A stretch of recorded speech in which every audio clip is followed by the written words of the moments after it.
The first thing my father did was look at my uniform, not my face, not the bank officer waiting beside him, not the unsigned packet on the white tablecloth. My uniform. His mouth tightened. He stepped close enough that I could smell the coffee on his breath. "You were told to come in civilian clothes." Behind him, the private ballroom at the Kailua Crest Hotel was filling with people, business owners, hotel managers, 2 local vendors I'd known since I was young.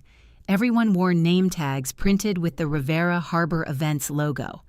I kept my voice low. "I heard what you told me." "Then why are you dressed like that?" Before I could answer, my brother Ethan walked over. He had a launch program folded in his hand. My photograph was still printed on the back. My biography wasn't inside anymore. Ethan looked from me to our father. "Not here," he said. My father didn't move. "She's making sure it happens here." The bank officer touched the guarantee packet. "We can wait until the scheduled closing time." My father finally looked at her. Then he looked at the guests watching us. He smiled because that was what Harold Rivera did when he had an audience. "Of course," he said, "just a family misunderstanding." Then one of the donors noticed the photograph on the display near the ballroom entrance. She pointed at it and asked why the decorated officer in the expansion material wasn't speaking. My father turned toward me. His smile disappeared.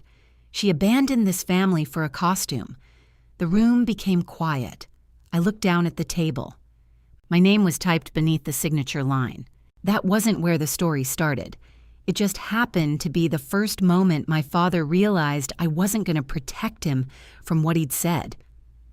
3 weeks earlier, I'd driven into Kailua with my Air Force dress uniform hanging inside a garment bag behind my seat. I was 44, a lieutenant colonel, and I'd been away from home long enough to recognize every change before I noticed what had stayed the same.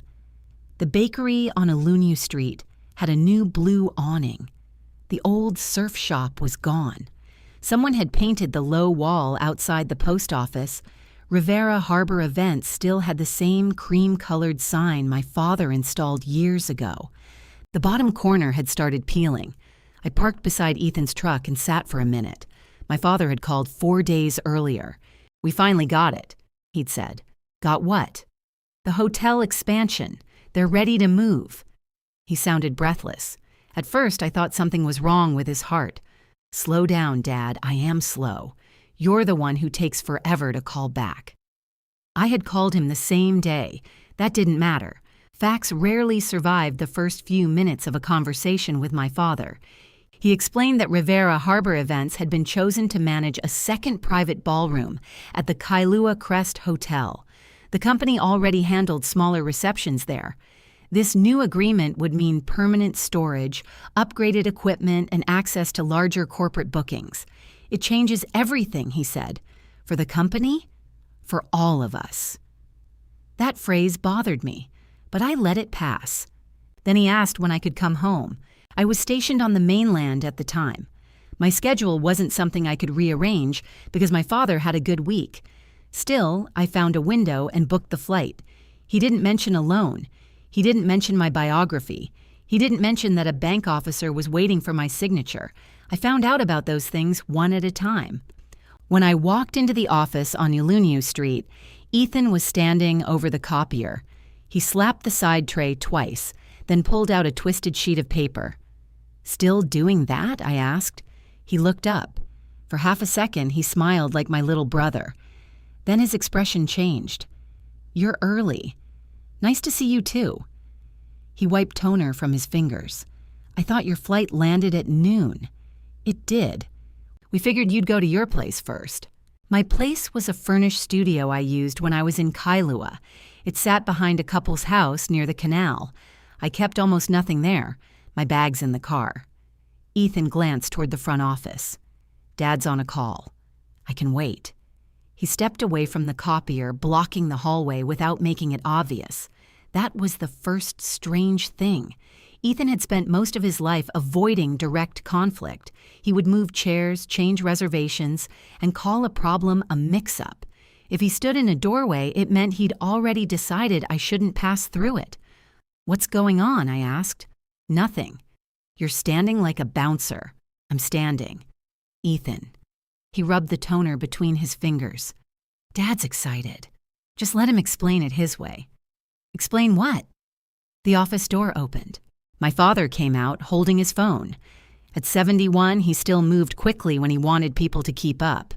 His hair had gone white around the sides, but he wore it combed back exactly as he had when I left for basic training. He opened his arms. "There she is." I hugged him. He gave me 2 hard pats between the shoulders. "You look tired," he said. "You look shorter. I had a heart attack. I didn't shrink." Ethan stared at the floor. My father laughed first, so I did too. That was our family habit. We covered sharp edges before anyone could admit they were there. Dad led me into his office. The old desk was buried under fabric samples, invoices, and photographs of the Kailua Crest Hotel. A floor plan had been taped to the wall. He pointed to a large rectangle marked Ballroom 2. "That's ours. It belongs to the hotel. You know what I mean." I moved closer. "How many events are already booked?" "Bookings come after the launch." "So none." "Interest is strong." Ethan entered behind me. "We have 3 companies asking about holiday dates," he said. "Asking or committed." He gave me a tired look. "You just got here." My father pulled a glossy folder from the desk. The front showed the hotel at sunset. Beneath it was the Rivera Harbor Events logo and the phrase, "New Horizons in Hospitality." Inside were photographs of tables, floral arrangements, serving stations, and lighting equipment. The last page had a picture of me in uniform. It wasn't a recent photograph. It had been taken at a logistics conference the year before. I was standing near the side of a stage with my service ribbons visible. Someone had cropped out the other officers. Under the photograph was a short biography. I read the first line twice. "Why am I in this?" Dad sat behind his desk. "It gives the company credibility." "What company role does it say I have?" "Strategic advisor." "I'm not your strategic advisor. Not officially. Not unofficially either." He leaned back. "Cassandra, don't start." I asked a simple question. Ethan took the folder from my hands. "It's promotional language. It uses my rank." "That's public information. It says I helped design your expansion plan." Dad waved one hand. "You helped this family. That isn't the same thing." His face changed. The excitement left first, then the patience. "You always do this." "Do what?" "Walk in after everyone else has done the work and inspect us." I looked at Ethan. He kept his eyes on the folder. "I'm not inspecting anyone," I said. "I'm asking why you printed something untrue." "It's not untrue," Dad said. "You're part of this family." That was how he did it. He moved the sentence until I became unreasonable for standing where it started.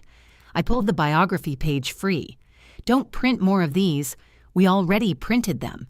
"How many?" Ethan answered. 200. I placed the page on the desk. "Then don't distribute them." Dad stood. "Those cost money. They use my service to claim I did work I didn't do. You did plenty. Name one part of this expansion I designed." He opened his mouth. Nothing came out. Ethan stepped between us. "We'll adjust the wording." Dad looked at him. "We will not." "Then remove the page," I said. My father turned toward the floor plan. For several seconds, all I heard was the air conditioner rattling above us. Then he said, "We had to show stability." There it was, not an explanation, just enough truth to make me wait. What kind of stability? Ethan set the folder down. The lender had concerns. My father spoke over him. Normal concerns. About what? Expansion costs. How much? Dad faced me again. 480,000. I didn't react. In my job, reacting too early usually made people stop talking. What does that cover? Equipment, staffing, storage, initial hotel costs, and the company can carry the payments? We can once the ballroom opens. That wasn't my question. His jaw shifted. Ethan leaned against the filing cabinet. The first year will be tight. How tight? Manageable. My father reached for another folder. This one wasn't glossy. It came from the bank. He slid a few pages toward me. I didn't touch them at first. On top was a copy of a conditional commitment. A yellow note marked the expiration date, July 31st. Below that was my name. I looked at Dad. What is this? A formality. Nothing involving my name and nearly $500,000 was a formality. I picked up the pages. The language was simple enough. The bank would approve the expansion financing if several conditions were met. One condition required a new personal guarantee from me. The guarantee itself wasn't in the folder. These were review copies. "Where's the full packet?" "The bank officer has it," Ethan said. I kept reading. My father moved around the desk. "You guaranteed the renovation before. That was 4 years ago, and it saved this company. The renovation loan had paid for repairs, updated kitchen equipment, and a safer storage space. The work was already finished when I signed. The company had contracts in place. I reviewed the numbers. I knew what I was risking. This was different." I tapped the page. "This is for an expansion that doesn't exist yet." "It exists," Dad said. "You saw the room. I saw a rectangle on paper." Ethan exhaled through his nose. "Can we not do this on your first day?" Dad picked up the biography page. "Your brother has spent 8 years holding this place together." I looked at him. That number wasn't accidental. 8 years earlier, during my 3rd deployment, my father had suffered a heart attack. Ethan took over daily operations. I couldn't return when Dad wanted me to. The doctors said he was stable. My command had responsibilities in motion. I stayed. My father had called that abandonment ever since. Sometimes he used the exact word. Sometimes he just mentioned the hospital and waited. "I know what Ethan did," I said. "Do you?" "Yes. Because from here it looked like you had more important people to save." Ethan turned away. The old office suddenly felt too small. I could see a coffee stain on the floor near my boot. The copier clicked behind the wall. I folded the review copy once. "I'm taking this with me." Dad's eyebrows lifted. "Why?" "To read it. It's standard. Then reading it won't hurt." "The closing is at the launch reception." "What closing?" Ethan answered this time. "The hotel is hosting an invitation-only reception. The bank officer will bring the final packet. We sign there." "We?" "Dad signs for the company. You sign the guarantee." He said it as if my decision had already been made. "When is the reception?" "Friday the 31st, Dad said, 6 o'clock. The deadline day." I looked at the glossy folder again. "Who approved this biography?" Dad crossed his arms. "I did." "Who gave the hotel my photograph?" "I did." "Who told the lender I'd sign?" Neither of them answered. That silence gave me the first useful thing I'd gotten since I arrived. I placed the review copy inside my purse. "I'll speak to the bank officer." Dad stepped closer. "There is no need to complicate this." "I'm not complicating anything. I'm reading what has my name on it." His voice dropped. "This family carried on while you were gone." I held his gaze. "And this family called me home for my signature." Ethan moved quickly then. He picked up the promotional folder and pulled my biography page from the binding. I said, "We'll fix the wording." Dad reached for it. Ethan didn't let go. For once, my brother looked directly at him. "She's right about this part." It was a small thing. 1 page in a room full of plans. Still, Dad released it. Ethan placed the page face down on the copier. I walked out before either of them could turn that moment into another debt. At my car, I opened the back door and checked the garment bag. My uniform was still there, pressed and ready, though I had no reason yet to wear it. Then I sat behind the wheel, called the number printed on the commitment, and asked the bank officer for the complete terms attached to my name. A woman named Marlene Cho answered on the 4th ring. When I gave her my name, her tone became careful. "Lieutenant Colonel Rivera, yes. I've been expecting you." "Who told you to expect me?" "Your father. What did he tell you?" There was a pause. "That you'd be in Kailua for the closing. Did he tell you I agreed to sign?" Another pause. Longer this time. He indicated that the prior family guarantee would be extended. "That isn't what I asked." "No," she said. He did not provide a separate written agreement from you. At least she answered directly. I looked through the windshield at the office. Dad and Ethan stood behind the front window. Ethan held the biography page. Dad was talking with both hands. I need the full proposed guarantee. Of course. And everything it references. I can send a secure copy today. Thank you. She lowered her voice slightly. I should clarify that this is a new guarantee. It doesn't extend the old one. I saw that. The prior renovation loan remains separate. I understand. Have you discussed the proposed terms with your own advisor? Not yet. I recommend that you do. That was probably a sentence she gave everyone. I still appreciated hearing it. Did the bank request my military biography?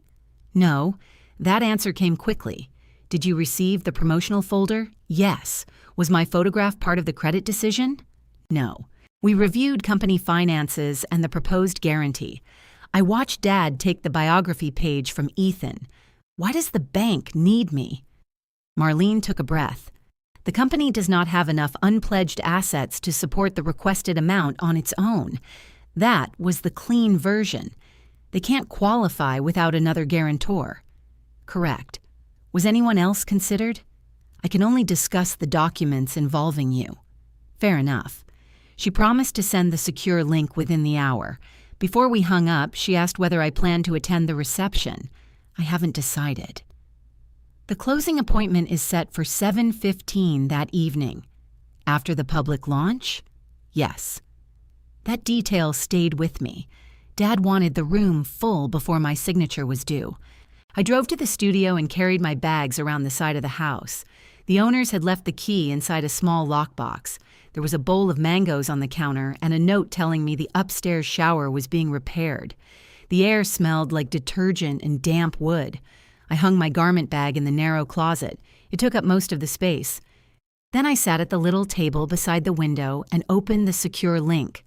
The proposed guarantee was 19 pages. I read every one. It was broad.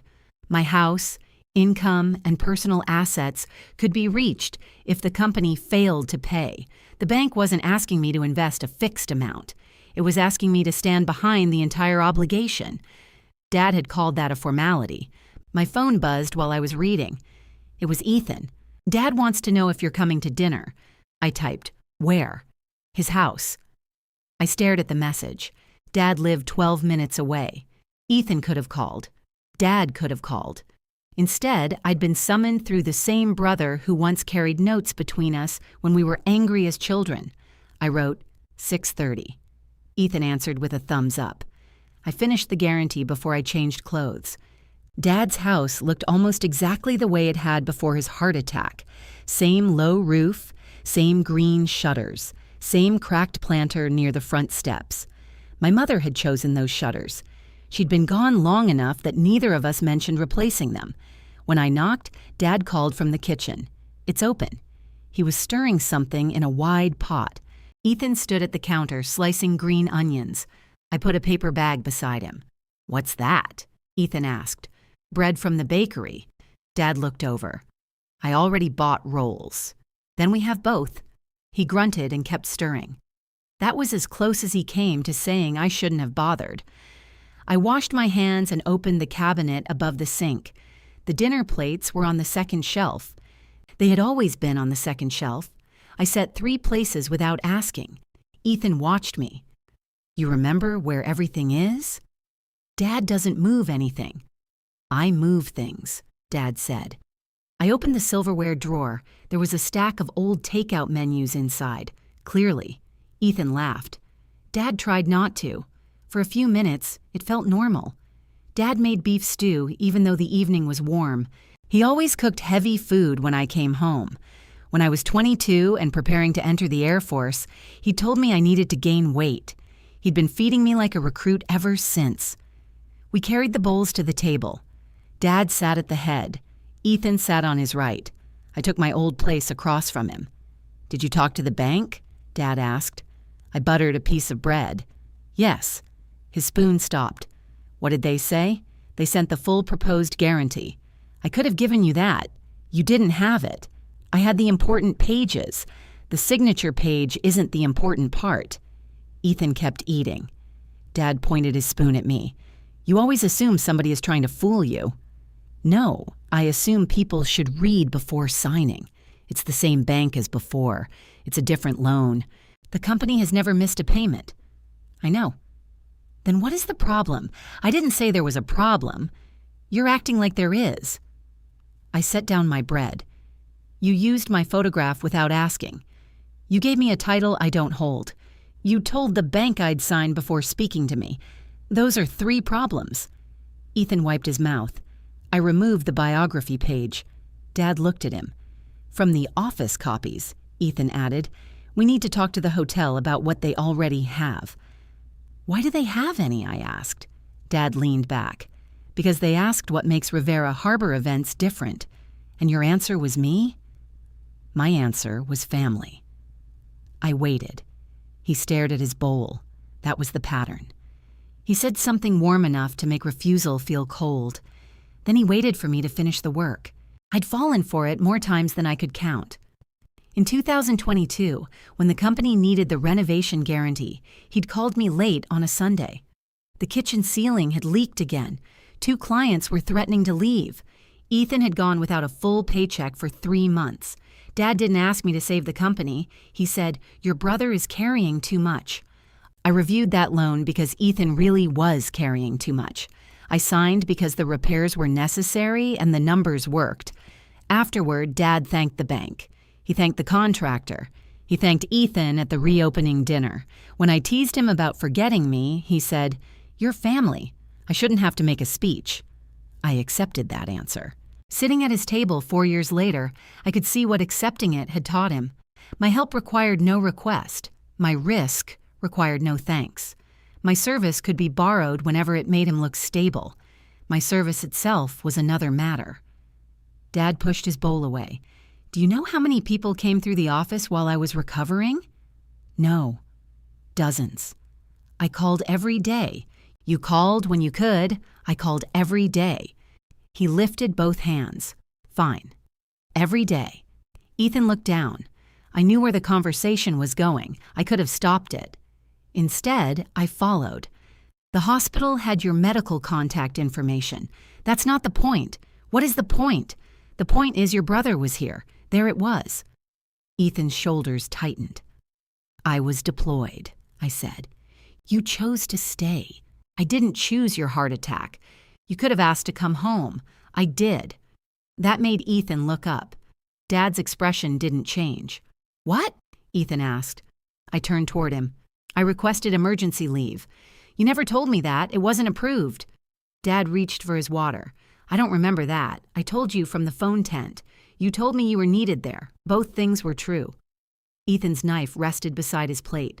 Dad said you decided not to request leave because it would hurt your career. I looked at my father. He drank his water slowly. Did you tell him that? Dad put down the glass. I told him what I understood. You understood, I asked. You said there was no point pushing it. After it was denied, I was in a hospital bed, Cassandra, and I was trying to explain why I couldn't get on a plane. He stood and carried his bowl to the sink. The conversation was over because he'd decided it was. Ethan remained at the table. I folded my napkin once, then again. He spoke quietly. I didn't know you asked. I know. You could have told me. I thought Dad did. Dad turned on the faucet. I'm standing right here. Neither of us answered. Ethan rubbed the side of his thumb against the table. I was angry. I know that too. For a long time. Yes. He looked toward the sink, then back at me. You let me be. That landed harder than I expected. I could have said I'd been tired. I could have said we barely spoke without fighting. I could have reminded him that he ignored 3 of my calls after Dad came home. All of it would have been true. None of it changed what he'd just said. I did, I said. Dad shut off the water. Are we going to dig through the entire past now? No, Ethan said. We're talking. We were having dinner. We were talking during dinner. Dad dried his hands. Your sister comes home, and suddenly I'm on trial. I didn't put you on trial, I said. You show up with your questions and your documents. You brought me the document because we need you." The words came out before he could soften them.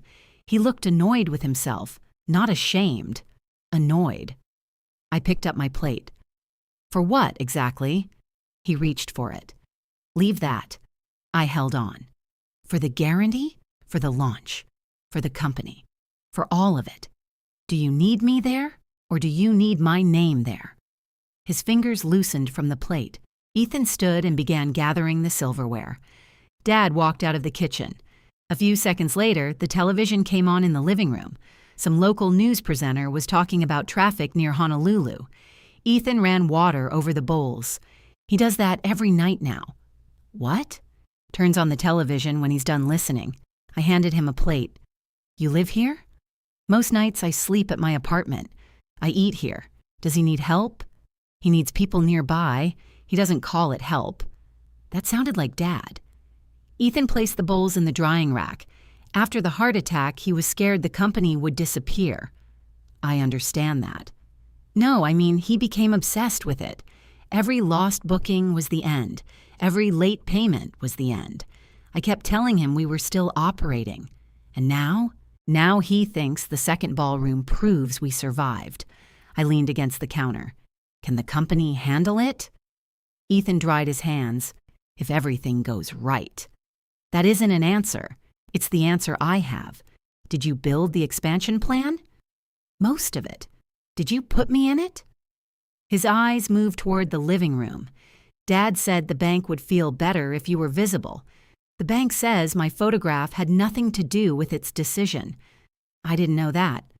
Did you ask? No. He folded the towel over the oven handle. There was my brother's part in the pattern. Dad pushed. Ethan arranged the room around the push. I arrived later and made the risk manageable. None of us called it what it was. I picked up my purse. Ethan followed me to the front door. Are you going to sign? I'm going to review everything. That's not what I asked. I know. He looked toward the hallway to make sure Dad wasn't there. The hotel already sent invitations. What does that have to do with my signature? The launch is built around the expansion. The expansion isn't closed. They think it will be. Who told them that? His silence answered me. I opened the door. The porch light had burned out. I could barely see the cracked planter near my foot. Ethan touched my arm. I did remove the biography. Thank you, at least from the copies I control. Which copies don't you control? The hotel printed the programs yesterday. Using the same text? Yes. Then give me the hotel contact. Dad will lose his mind. Give me the contact, Ethan. He took out his phone and sent me a name and email address. It was a small piece of access, but it was mine. Before I stepped off the porch, Ethan said, "You know he wants you here." I looked back at him. I'd spent years wanting that sentence to be true. The problem was I had never asked what my father wanted me here to do. I drove to the studio with the windows down. Once inside, I placed the guarantee beside my laptop. Then I opened a blank message to the hotel contact and asked for the exact biography and photograph they planned to use at the reception. The reply came 9 minutes later. A woman named Leanne Park thanked me for reaching out. She attached a proof of the launch program and asked whether I needed a higher resolution copy for my records. I opened the attachment. My photograph filled half a page. The biography was longer than the one in Dad's folder. It called me an advisor to Rivera Harbor events. It said my leadership principles had shaped the company's expansion. It also said I would give brief remarks on service, discipline, and family enterprise. I read that last sentence again. Nobody had asked me to speak. Below my biography was the evening schedule. Reception doors at 6. Welcome from Harold Rivera at 6:30. Veteran speaker at 6:40. Expansion presentation at 7. Private closing at 7:15. My father hadn't just borrowed my photograph. He'd built me into the program before asking whether I would attend. I saved the attachment. Then I replied, "Thank you. I did not provide or approve this biography, and I have not agreed to speak. Please tell me who submitted it and whether the program has already been distributed." Leanne called before I finished brushing my teeth. I thought it would be easier to discuss this, she said. It probably will. She sounded embarrassed. The biography came from Mr. Harold Rivera. When? About 2 weeks ago. Did he tell you I approved it? He said the family had approved all speaker materials. That isn't the same thing. No, it isn't. I sat at the edge of the bed. Has the program been printed? Yes. How many copies? About 150. Has anyone outside the hotel seen it? We sent a digital preview to invited guests. When? Monday. 2 days before Dad called me. Did anyone respond to the speaker listing? A few guests did. What did they say? Mostly that they were pleased you'd be there. I closed my eyes. Anyone specific? Leanne hesitated. Captain Jonathan Sutton accepted after receiving the final program. I stood without meaning to. Captain Sutton from Joint Base Pearl Harbor Hickam? Yes. His office confirmed yesterday. I walked to the window. The canal was still. One porch light reflected in the water. Did my father invite him? The invitation went through the hotel's community list. Your biography was included.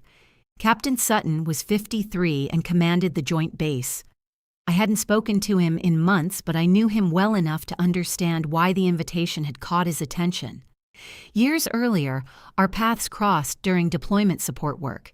He had been responsible for people moving through a system that did not forgive sloppy planning. I had handled Air Force logistics on the other side. We weren't close friends. We didn't call each other on holidays. We respected each other's work. If Jonathan Sutton saw my name beside a promise to speak about service, he would assume I'd made that promise. Did his office ask for me? I said. They asked whether your remarks were still scheduled. What did you say? I said yes. Why? Because I believed they were. She sounded genuinely sorry. I sat again. Please don't contact his office yet. I need to correct the program. I understand. I'm asking you not to send a correction until I speak with my father tomorrow. There was a pause. All right, I can wait until noon. Why noon? The program goes to the hotel's communications team after that. They're preparing the guest reminder. That gave me less than 14 hours. Can you hold the physical programs? I can stop them from being placed in the ballroom. I can't promise Mr. Rivera won't bring his own copies. Stop the hotel copies. I'll do that. The deliberate move worked. I had the exact language, the source and control of one stack of programs. The cost was that the lie had already traveled farther than the office. Leanne, I need one more thing. Yes?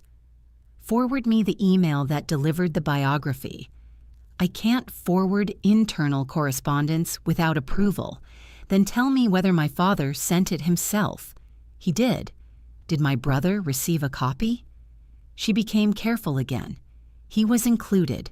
That hurt more than it should have. Ethan had acted surprised at dinner. He said Dad believed visibility would help with the bank.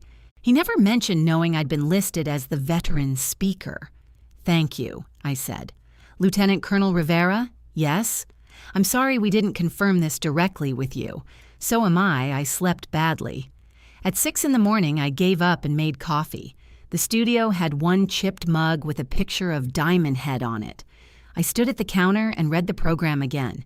The claims were polished enough to sound harmless, inspired by her military leadership, guided by her commitment to service, supported by generations of Rivera discipline. None of those sentences could be measured. That was why people used them. The measurable sentence was the one saying, I advised the company. I hadn't. At 7:15, I emailed Ethan, meet me at the office before Dad arrives. He answered almost immediately, I'm already here. The front door was unlocked when I arrived. Ethan sat at the conference table with 2 event schedules, a calculator, and a cold cup of coffee. He looked at my phone in my hand. You contacted the hotel? Yes, I figured. Why didn't you tell me I was listed as a speaker? He pushed the calculator aside. Dad said you'd do it. Did I tell you that? No. Then why did you let it go into the program? Because we needed a speaker. You needed any speaker. We needed someone connected to the theme. What theme? He rubbed his face. Service, family business, leadership, and you didn't see a problem? I saw several problems. I also had a catering vendor cancel, the lighting estimate go up, and Dad changing the guest list every day. That doesn't answer me.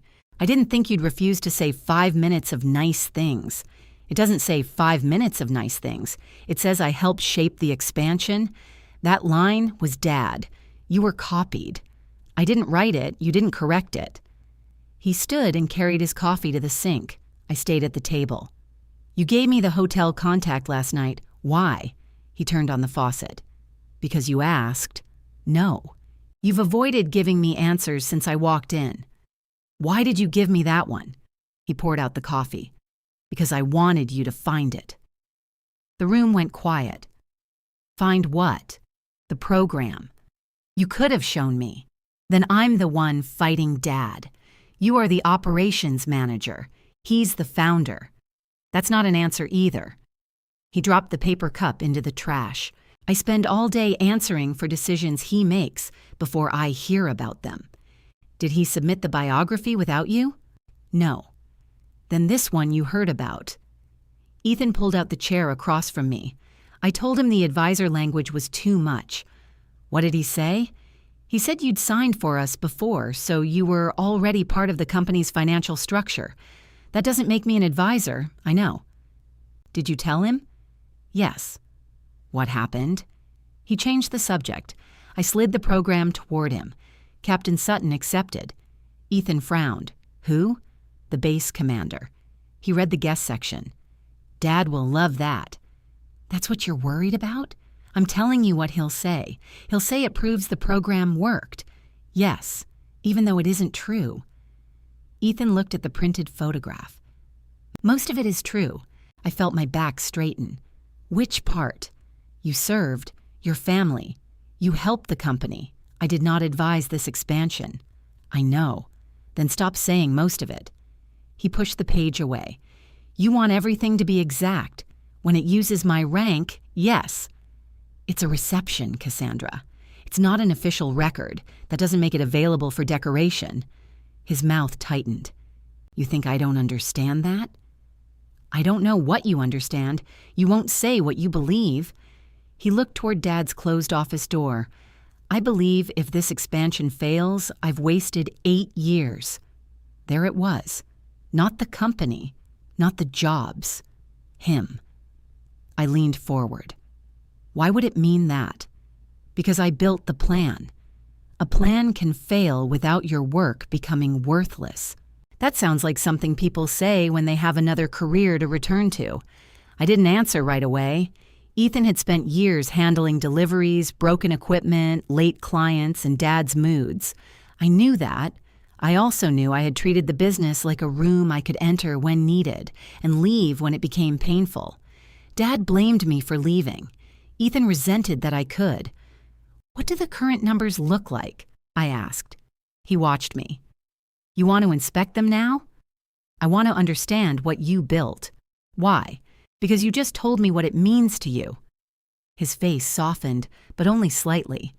He opened a spreadsheet on his laptop and turned it toward me. The expansion budget was organized. Equipment costs, hotel fees, staffing, insurance, storage improvements, estimated bookings. I went line by line. Where did this revenue estimate come from? Past events scaled to the larger room. Confirmed demand? Mostly inquiries. How much cushion did you allow? 4 months. Does that include the new lighting estimate? He stopped. No. How much higher was it? 32,000. He opened another file. I didn't know the event business the way he did. I did know planning. I knew what happened when one delayed delivery pushed 3 other tasks against the same deadline. We spent 40 minutes moving dates and comparing estimates. At one point, Ethan reached for his phone. What are you doing? I asked. Calling the lighting vendor. It's 7:50. He starts early. The vendor answered. Ethan asked whether the equipment could be leased in stages instead of purchased before launch. He listened, wrote down 2 figures, and ended the call. That saves $18,000 up front, he said. It also delays full capacity. We don't have full bookings. Then you don't need full capacity. He stared at the spreadsheet. I should have seen that. You were planning for the room you wanted, not the bookings you had. He gave me a look. That sounded like an inspection. It was. He almost smiled. The front door opened. Dad entered carrying 3 coffees. He stopped when he saw us together. What's this? Ethan closed the laptop. We're reviewing the expansion costs.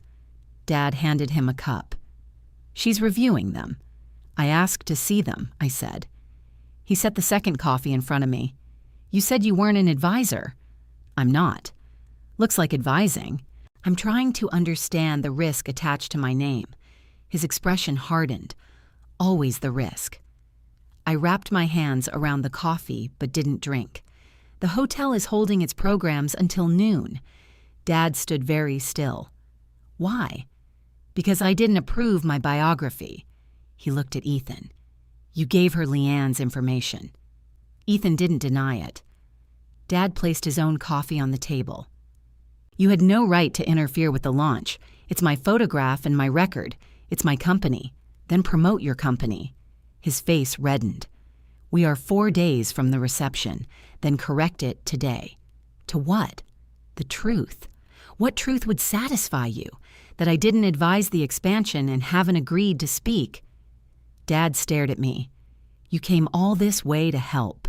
I came because you said you wanted me home. I do. Then why didn't you tell me what you'd promised in my name? He looked toward the floor plan. The same silence again. Only this time I didn't fill it for him.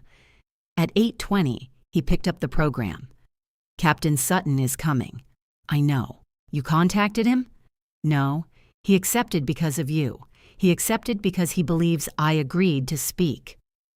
Dad ran his thumb over the edge of the page. That can still be true. It can be true if I agree. He dropped the program on the table. We need an answer by noon? The hotel does. He walked into his office and shut the door. Ethan waited until the latch clicked. Are you still willing to speak? I looked at the spreadsheet, then at my photograph. I'm willing to decide what I do. I'm not willing to discover it after you've printed it. He nodded once. That was the first time anyone in the office treated my presence as a choice. Then Dad's printer started running behind the closed door. Page after page slid into the tray. Ethan and I looked at each other. He stood, opened the office door, and went inside. I heard him say, What are you printing? Dad answered, A program that doesn't depend on anybody's permission. I checked the time. We had 3 hours and 37 minutes before the hotel released the guest reminder, and whatever my father was making now would carry his version without the hotel's name on it. Ethan came out holding a fresh page. My photograph was gone. My name wasn't. Dad had replaced the biography with a short paragraph titled, A Family Built on Service. It mentioned my Air Force career, Ethan's years of company leadership, and Dad's recovery after his heart attack. It ended with a line about sacrifice bringing the Rivera family together. I read it twice. Who is speaking at 6:40? I asked. Dad came to the doorway. You are. That answer hasn't changed because you changed the paragraph. You wanted the advisor language removed. It's removed. I also said, I haven't agreed to speak. You're standing here helping with the expansion. I helped Ethan change one equipment plan. Exactly. No, not exactly. Dad took the page from me. What do you want, Cassandra? I want you to stop promising my time and using my service without asking. I'm asking now. No, you're telling me what you already printed. Ethan reached for the page. Dad, we need to send something to the hotel before noon. They can use this. They won't, I said. Dad looked at me. You don't control the hotel. I control whether the hotel says I'm speaking. His eyes narrowed. What are you going to do? Call everybody on the guest list? I don't need to. I opened the message from Leanne and typed while he watched. I have not agreed to speak. Please remove my biography, photograph, and speaker listing from the hotel's official program and guest reminder, unless I provide written approval. I pressed send. Dad gave a short laugh. You enjoy making things difficult. I enjoy knowing what I agreed to. You know what this reception means to Ethan." Ethan's face tightened. "Don't do that," he said. Dad ignored him. "Your brother gave up opportunities for this business. I know. He stayed. I know that too." "Then 5 minutes at a microphone shouldn't be a hardship. The microphone isn't the problem. What is?" I looked at the new page in his hand. "You tell people my service represents the family. At home, you call it the reason I failed the family." His fingers pressed into the paper. "I said you should have been here.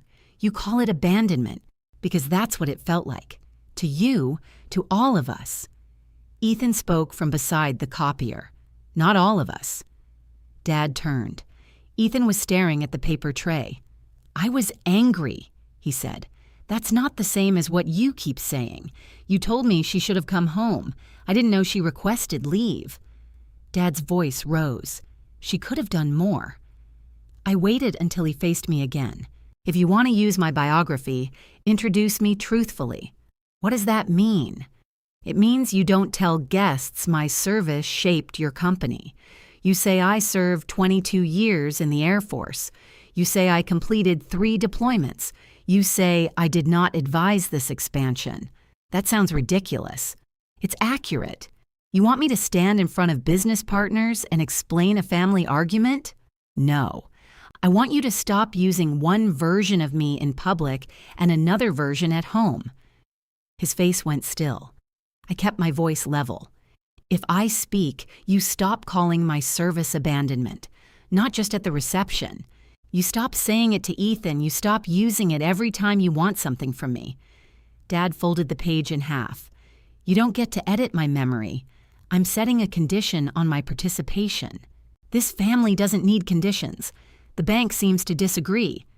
Ethan closed his eyes. Dad pointed toward the door. "If everything is a negotiation to you, go negotiate." I picked up my purse. "The hotel needs your corrected program by noon. I'll handle the hotel, with or without my name." He walked into his office. The door shut. That was his answer. Outside, the morning had turned bright and hot. I sat in the car with the air conditioner running and waited for Leanne's reply. It came at 9:12. "Understood. Your listing will be removed from the hotel program and reminder pending your direct written approval." I read the sentence 3 times. It was a practical win, small, clean, and in writing. Dad could print whatever he wanted for his company. He could not make the hotel present it as confirmed. My phone rang. Marlene Cho's name appeared on the screen. "Lieutenant Colonel Rivera, I received your request for clarification. I have several questions. I expected you might." She asked if I had time for a video call. I drove back to the studio, opened my laptop, and joined from the small table by the window. Marlene appeared against a plain office wall. She wore a gray jacket and thin glasses. A copy of the conditional commitment sat in front of her. "I want to keep this simple," I said. "So do I. If I decline the new guarantee, what happens? The expansion loan cannot close under the current commitment. What happens to the existing company? Nothing automatically. Does the bank call the old renovation loan? No. Does the company lose its current accounts? Not because of this commitment. Does it have to stop operating? No. Are current jobs tied to this loan? The proposed financing includes additional hires. Current staffing is part of the existing operation." I wrote that down. Marlene waited. "So declining to sign cancels the proposed expansion financing," I said. "It does not close Rivera Harbor events. That is correct. Why did my father tell me the company needs this? I can't speak for your father. Did the bank tell him the existing company was at risk? No, that was the answer I needed.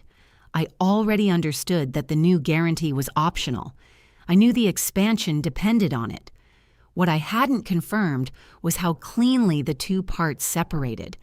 Dad had made them sound like one thing. Help the expansion or hurt the family. Sign or abandon Ethan again. The bank's documents said something much narrower. The existing company could keep operating within the limits it already had. The second ballroom was the part at risk. What happens if no other financing is arranged by July 31st? I asked. This conditional commitment expires. Can the company apply again later? Yes, though approval would depend on the circumstances at that time. So the door doesn't lock forever. No. Does the hotel agreement require this particular loan? I have not reviewed the full hotel agreement. That was useful too. She didn't pretend to know. I turned to the guarantee. If I sign, does my obligation end after the expansion opens? No. It continues while the covered debt remains. Can my father remove me later? Only if the bank agrees to release you. Has anyone discussed a planned release? Not with me. I leaned back. The studio refrigerator clicked on behind me. Marlene adjusted the commitment pages. I need to ask you something for our records. All right. Are you currently planning to sign at the closing? I'm reviewing the request. Do you want us to cancel the appointment? No. If the appointment remains scheduled, the bank officer will bring the final packet. Will that be you? Yes. I looked at her more closely. You're coming to the reception. I'm scheduled to arrive shortly before 7. Did my father ask you to attend the public portion? He invited me. Did he tell you I was the veteran speaker? Yes. I stopped writing. When? During our planning call last week. Did that affect the loan? No. Did he suggest it did? Marlene chose her words carefully. He described the reception as evidence of community support. Your participation was included in that description. There it was again. My name sitting beside a claim it did not prove. Thank you, I said. For what? For answering the question I asked. She gave a small nod. Please let me know if you want the appointment changed. I will. After the call, I copied my notes into a clean document. The existing company would continue. The current jobs did not depend on the new loan. The deadline applied to the expansion commitment. My signature would create a new personal obligation. I saved the file. Then I called Ethan. He answered in a whisper. I'm with Dad. Step outside. A door opened. Street noise replaced the quiet. What happened? He asked. The hotel removed me from its program pending my approval. He knows. How? Leanne called him. What did he say? A lot. Did he send the new paragraph? Yes. And? She rejected it because you didn't approve it. That was the first time Dad's habit had met a boundary he couldn't talk around. What is he doing now? I asked. Calling the printer? For what? He wants separate Rivera programs. Using my name? I don't know yet. Find out. Ethan sighed. I'm trying to run a company. So, run it. That's easy for you to say. No, Ethan, this part is your job. He submitted false speaker information for a company event. You're the operations manager. He owns the company, and your name is on the event plan. He went quiet. I gave him the bank answers. I kept them plain. The existing business does not close if the expansion loan fails. The current jobs remain. The old renovation loan stays separate. Dad said the bank could pull everything. The bank said no. Maybe he misunderstood. Then he needs to understand now. I heard a vehicle pass him. What exactly did Marlene say? I read the relevant lines from my notes. Ethan didn't interrupt. When I finished, he said, Send me that. I'll send my notes. If you need formal confirmation, ask the bank directly. Why didn't they explain this before? They may have. Did you attend the loan meetings? Most of them. Did anyone say the company would shut down without this loan? Not those words. What words did they use? He took a breath. Dad said we couldn't survive standing still. That's his opinion. It isn't a loan condition. You don't understand the market. I understand the difference between operating and expanding. He lowered his voice again. If we lose the ballroom, the hotel may stop taking us seriously. That's a business risk. It isn't the same as losing the company. I know. He didn't sound relieved. That surprised me. I had expected the truth to reduce the pressure. Instead, it removed the excuse. If Ethan pushed for my signature now, he couldn't say it was to protect existing jobs. He would be asking me to secure the future he wanted. That was harder to admit. Send the notes, he said. I will. And don't tell Dad I asked. You just participated in the call by asking for them. You know what I mean. Yes, I said, I do. After we hung up, I emailed him the notes. At 11:48, Leanne sent the revised hotel reminder. The speaker section was gone. The reception schedule moved directly from Dad's welcome to the expansion presentation. I approved nothing because there was nothing left under my name. At noon, the reminder went out. 4 minutes later, my phone lit up with an email from an address ending in .mil. The subject line read, Kailua Crest Reception Remarks. The message came from Captain Sutton's office. It was polite and brief. His schedule had been arranged around the veteran speaker portion, and his staff wanted to confirm whether my remarks had moved or been canceled. Dad's promise had reached the one person in that ballroom who knew exactly what my service involved. I could correct the record with one reply. Doing that would expose my father before the reception even began. I left the message open on the screen while another call came in. Dad.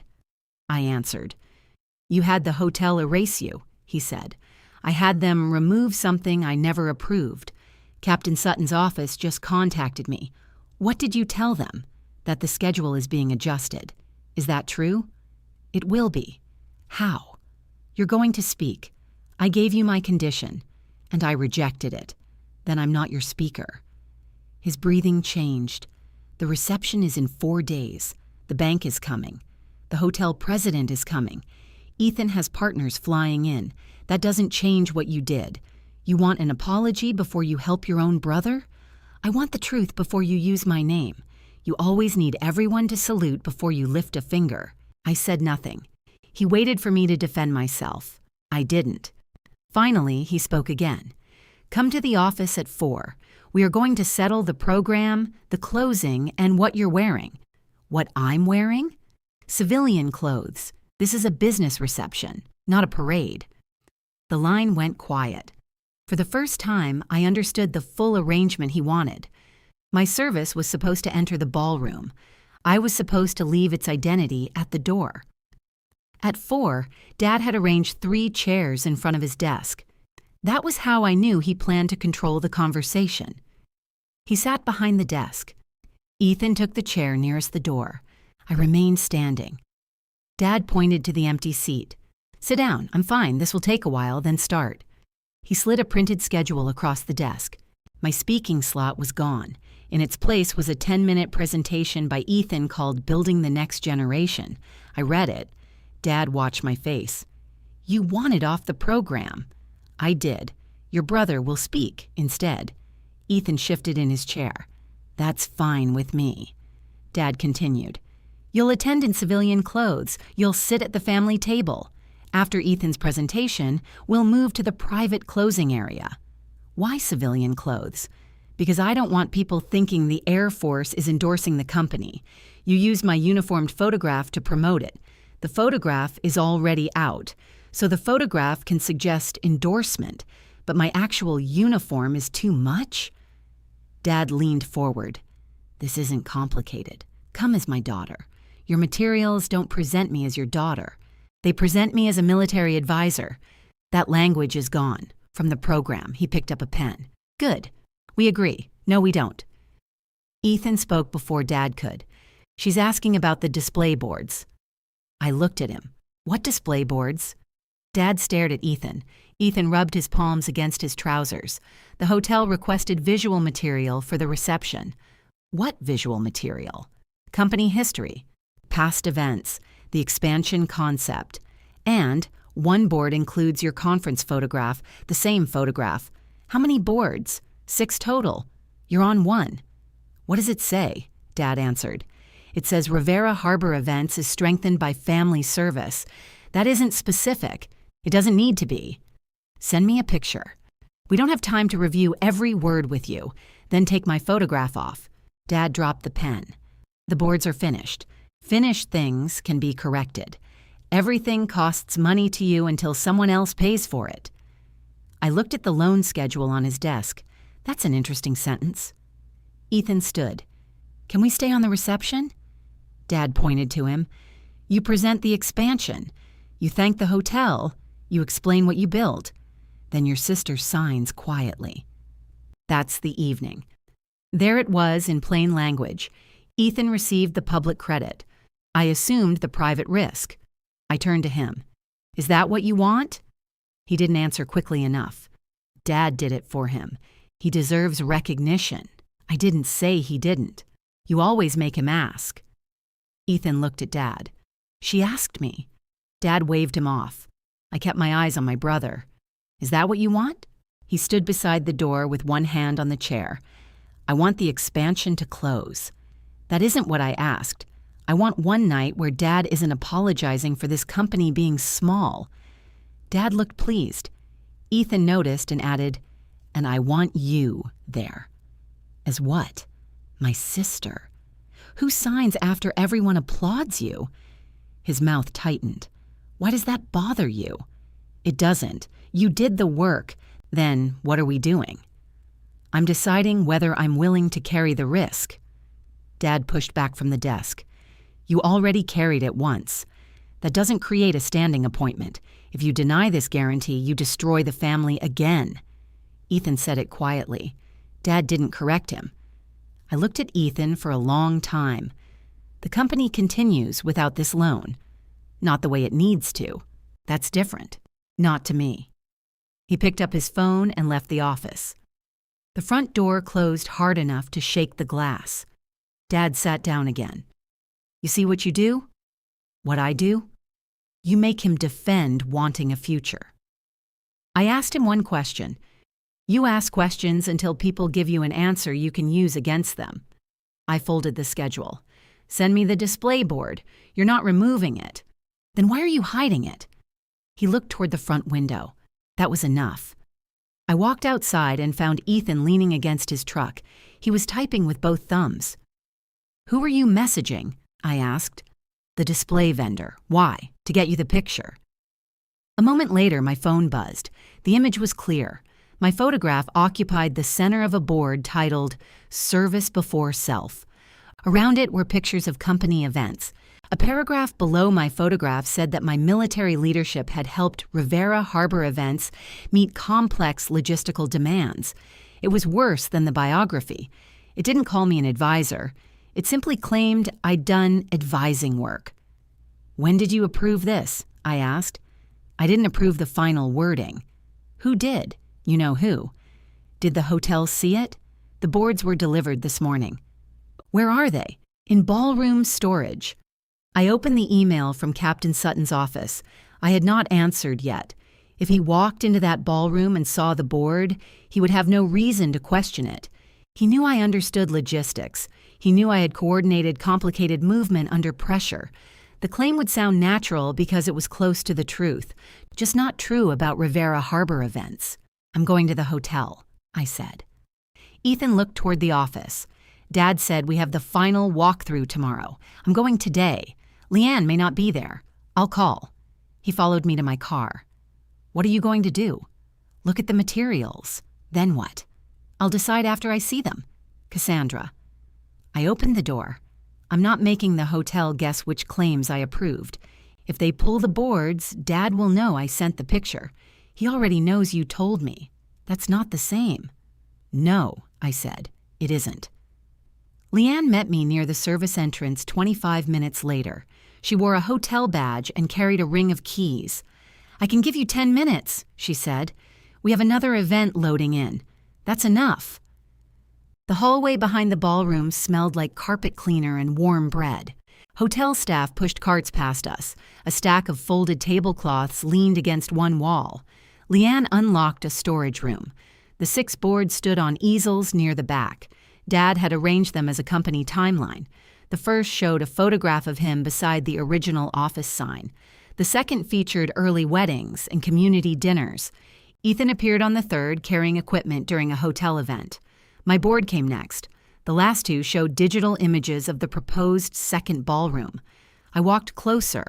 A line beneath my photograph described me as one of the values behind the company's growth. What does that even mean? I asked. Leanne glanced at it. I assumed it meant you advised them. You assumed exactly what the wording was designed to make you assume. She looked uncomfortable. Do you want the board removed? I want to know where else this language appears. She opened a folder on her tablet. The hotel program had the biography. The digital invitation had a shorter version. The boards are Rivera materials. There is also a projected slide. Show me. We entered the ballroom through a side door. The room was empty except for round tables and 3 workers testing lights.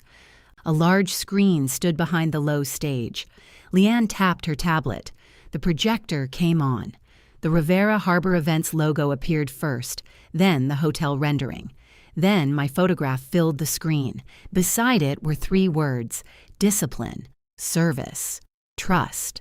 I stood beneath the projector beam. Who created this? Rivera Harbor Events provided the slides. Can you remove this one? From the hotel system? Yes. Do it. She pressed the screen. The slide disappeared from the sequence. That was the useful result. One false claim would no longer rise 12 feet above the stage. It also created a record.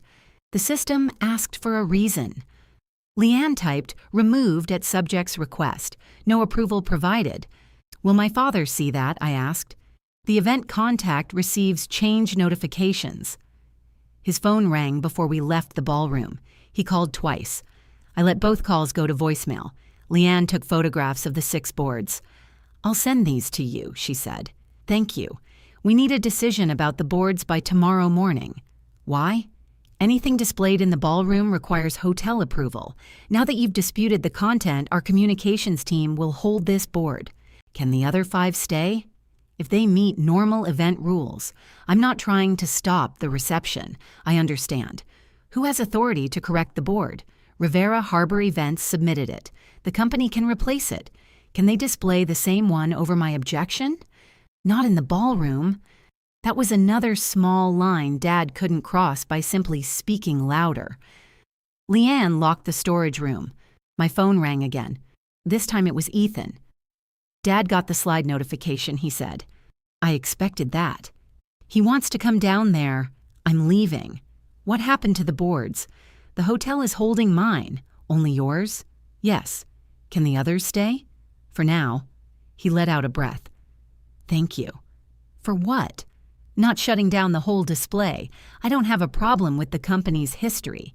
You're part of the history. I'm part of the family. That doesn't make my service company property." He was quiet. Then he said, "Dad is printing a replacement board." "With what wording?" "I haven't seen it. Don't submit it without sending it to me." "I can't promise that." "You can if you're the event contact." Another pause. "How did you know I was the contact?" Leanne said the event contact gets notifications. "Dad called me, but you called about the display." He gave a tired laugh. "You really do inspect everything." "Today I do." I ended the call and returned to the ballroom. One of the workers was struggling with a cable ramp near the stage. The edge kept lifting from the carpet.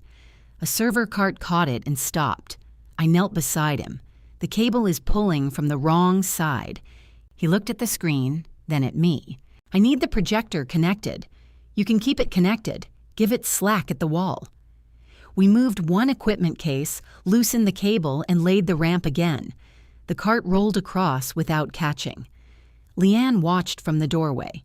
"You've done events before," she said. "Not this kind. You saw the problem fast. I've seen what happens when small problems sit in traffic." She smiled. "Your father said you helped with logistics, not his." The smile left. That was the trouble with a useful lie. Every ordinary thing I did seemed to confirm it. My phone buzzed with an email from Captain Sutton's office. They had sent a second request. I typed a short reply. "My remarks are not scheduled. Please coordinate Captain Sutton's attendance directly with the hotel. I look forward to greeting him if our schedules overlap." I read it once and sent it. No family dispute, no accusation, just the truth. The response came before I reached the parking lot. Captain Sutton still planned to attend. Dad's call reached me as I got into my car. "You went around me again," he said. "I removed material about me. You embarrassed Ethan in front of the hotel. Ethan submitted something he knew I hadn't approved. He was following my direction. He's the operations manager. You like that phrase now, it comes with responsibility. So does being my daughter. I started the engine. What responsibility are you asking me to carry, Dad? Show up, look pleasant, sign the packet. Let your brother have his night. And the board? I'm correcting it. To what? You'll see tomorrow. That isn't good enough. It will have no rank, no advisor language, no promise that you'll speak. What will it say? He hung up. A message from Ethan arrived a few seconds later. Dad says the new board will call you a daughter of Rivera Harbor events who chose a different path. I stared at the words. The public claim had been narrowed, but the private wound was moving with it. If I attended without correcting him, I would help him turn absence into my only family role. If I stayed away, he would point to the empty chair and call that proof. I didn't answer Ethan. The next morning, I arrived at the hotel at 9. The ballroom doors were open. Staff moved between tables with stacks of glasses and folded napkins. Dad stood near the stage with Leanne. The replacement board rested on an easel beside him. My photograph was smaller. The uniform had been cropped below the shoulders, but my service ribbons were still visible. The new text said I was Harold Rivera's daughter and had chosen a different path from the family business. It said my example had inspired Rivera Harbor events to value sacrifice from near and far. Dad saw me reading it. There. No rank. No advisor claim. You kept the uniform. It's the only professional photograph you have. No, it isn't. It fits the design. I pointed to the last sentence. What does near and far mean? People can interpret it however they want. That's the problem. Leanne held her tablet against her chest. Do you approve this version? She asked me. No. Dad looked at her. She doesn't have approval rights over my company materials. She has approval rights over her image. It's a family photograph. It was taken at a military conference, I said. You sent it to me. I sent it after you asked what I looked like in dress uniform. You didn't attach a contract. Leanne stepped away from the easel. The hotel won't display it without her approval. Dad picked up the board. Then I'll stand outside and hold it myself. Dad, Ethan said from behind us. He carried a box of place cards and 2 rolls of blue ribbon. He set them on a table. We need to finish the room. We would be finished if your sister stopped changing everything. I'm not changing your company. I'm removing claims about me. Dad pointed at the cropped photograph. What claim? That my service reflects your business. You're ashamed of us now? No. You don't want your picture beside your brother? That isn't what I said. Then approve it. No. The words sat there. I didn't add anything to soften it. Dad stared at me, then turned to Leanne. How much to reprint the board without her? Leanne checked the vendor sheet. The rush charge is $460. His face reddened. For one board? The original delivery window closed. Dad looked at Ethan. Take it from the equipment budget. We already reduced that budget, Ethan said. Then take it from decorations. The flowers are contracted. Figure it out. I could see Ethan doing the math behind his eyes. $460 wasn't enough to threaten the company. It was enough to make him remove something guests would notice. I'll pay the reprint charge, I said. Both men looked at me. Dad smiled without warmth. Of course you will. I took out my wallet. Leanne shook her head. The hotel can't accept it from you directly. The vendor contract is with Rivera Harbor Events. Then invoice the company and have Ethan send me a reimbursement request. Ethan frowned. You don't need to pay. I'm requiring the change. Because Dad used your picture without permission. Yes, so he should pay. Dad placed the board against the wall. We are all paying. We're wasting the morning on this. Ethan looked at him. You approved it. I approved a family display. You approved something she told you not to use. Dad turned away.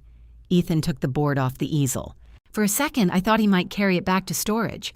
Instead, he pulled a small utility knife from the supply box. He sliced along the edge of my photograph. The foam backing made a rough tearing sound. Dad spun around. What are you doing?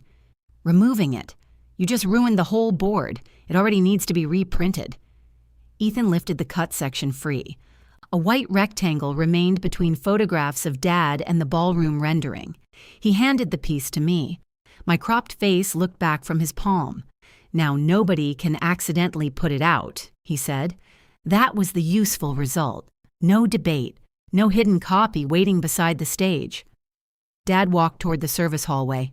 "Finish without me." Leanne watched him leave. Then she looked at Ethan. "I'll send the revised board without the center section. Use the company logo," he said. "No family language?" she asked. "No family language." She nodded and made the change. I put the cut photograph inside my purse. Ethan opened the box of place cards. "Help me set these out." He said it without looking at me. I followed him to the nearest table. The ballroom had 12 round tables. Small gold stands waited at each place. Ethan gave me a seating chart. "Table 1 is family and principal partners," he said. "Table 2 is hotel staff. Vendors start at 3. I found Dad's card, then Ethan's. Marlene Cho's card was there too. Mine wasn't. I checked the box. "Where's my place card?" Ethan stopped arranging glasses. "I don't know." "You made the chart. Dad changed table 1 last night." "To what?" Ethan took the sheet from me. My name appeared in faint gray near the bottom. A line ran through it. Next to the mark, Dad had written pending participation. I held the page toward Ethan. "What does this mean?" He rubbed the back of his neck. "He wants confirmation that you're attending the closing." "The family table depends on my signature?" He didn't say signature. What did he say? He said table 1 is for people participating in the company's future. I looked at the empty chair between Dad and Marlene. That chair had been mine, not because he wanted me beside him, because the bank officer needed me nearby. If I don't sit there, where am I assigned? You're not assigned anywhere yet. Leanne returned carrying a roll of adhesive. She heard the last sentence. "We need final seating by tomorrow," she said. Ethan handed her the mark chart. She read Dad's note, then glanced at me. "Would you like me to add a seat? I'd like the event contact to decide whether I'm a guest." Ethan closed the place card box. "You're a guest? Then give me a seat that isn't pending payment." His eyes met mine. "I'll put you at table 3. "Who sits there?" "Vendors we've worked with for years." "Fine." "Cassandra." "What?" "You belong at table 1, not according to the chart." He lowered his voice. "He's angry. Anger doesn't move a pen by itself." "I didn't know he crossed you out. You knew I wasn't assigned." He said nothing. That was the cost of the small win. My photograph came off the board, and my place inside the family display came off with it. I picked up a stack of cards for table 3. Ethan touched my wrist. "I'll make a card." "Do it." "You don't have to sit with vendors. I've known most of them longer than the hotel president. That's not the point. It is now." We finished the first 6 tables in silence.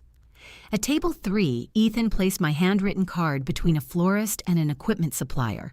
The ink smudged near the last letter of my name. I wiped it with my thumb. "Leave it," he said. "It looks rushed." "It is rushed." I set it in the gold stand. Dad returned 20 minutes later.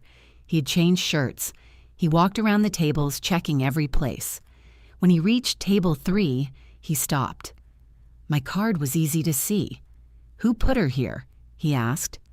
"I did," Ethan said. Dad looked at me. "You're trying to make a scene." "I'm setting place cards. You sit with us. Am I participating in the company's future?" His eyes moved toward Leanne. She was speaking to hotel staff near the stage.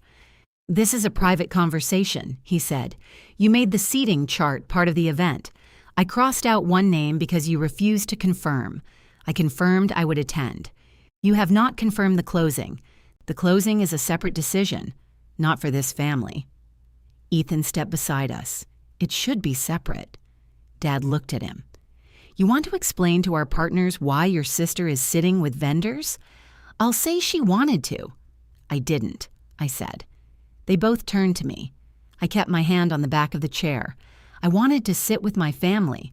I'm sitting here because Dad made my place conditional. His face changed for a moment. Then it closed again. "Everything has a condition with you now. Only the things you attach to my name. He lifted my place card from the stand. Table 1. Civilian clothes. You sign after the presentation. We stopped this nonsense. I took the card from his hand and returned it to table 3. No. He walked away before anyone nearby could notice. Ethan stayed. You're still considering the guarantee? He asked. I knew what he was really asking. He wanted to know whether the crossed-out name had made me angry enough to decide. I'm still reviewing my decision, I said. He nodded, but he didn't look convinced. We worked until noon. I checked the revised slide deck with Leanne. My photograph was gone.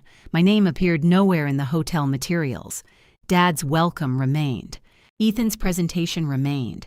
Captain Sutton's name was still on the confirmed guest list. I pointed to it. Does he know I'm no longer speaking?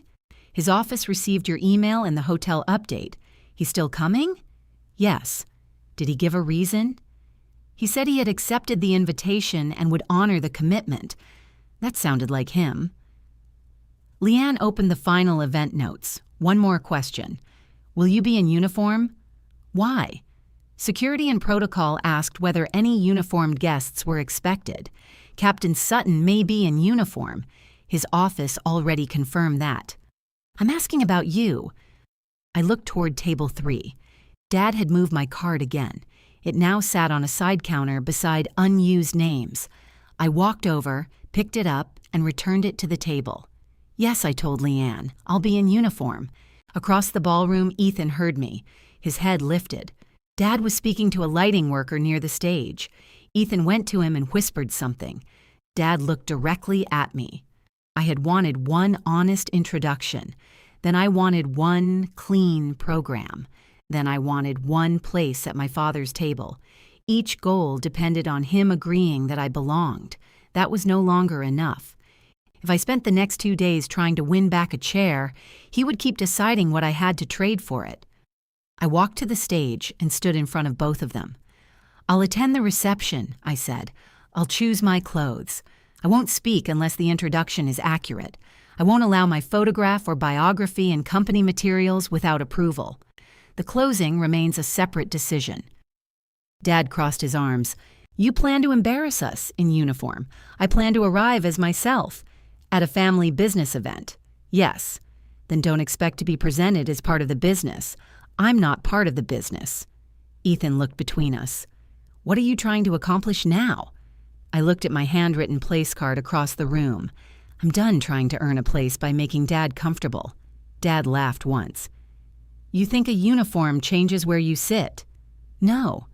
I picked up the cut photograph from my purse and placed it on the stage between us. That's the point. I left the hotel with my card still at table 3.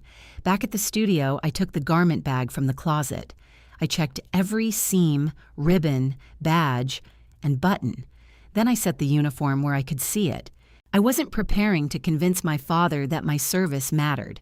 I was preparing to stop helping him pretend it only mattered when he could use it. The next morning, I stopped calling Dad.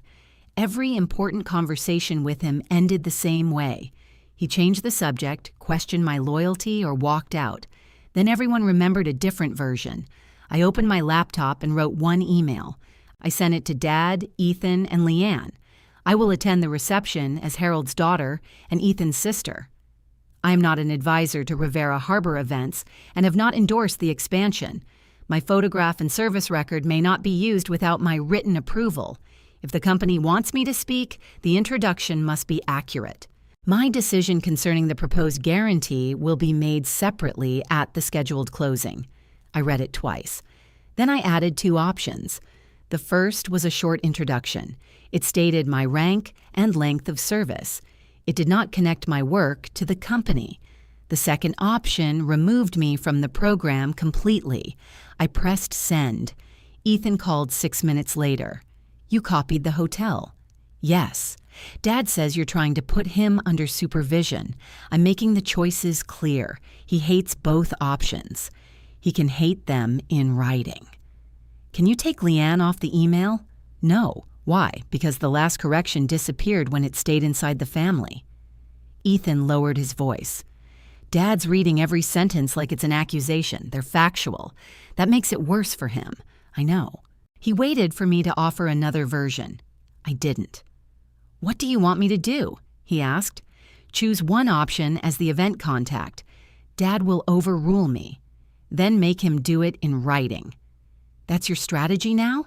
"My strategy is to stop arguing about what was said." He let out a slow breath. "I'll call you back." He didn't. At 10, Leanne replied to everyone. The hotel could support either option.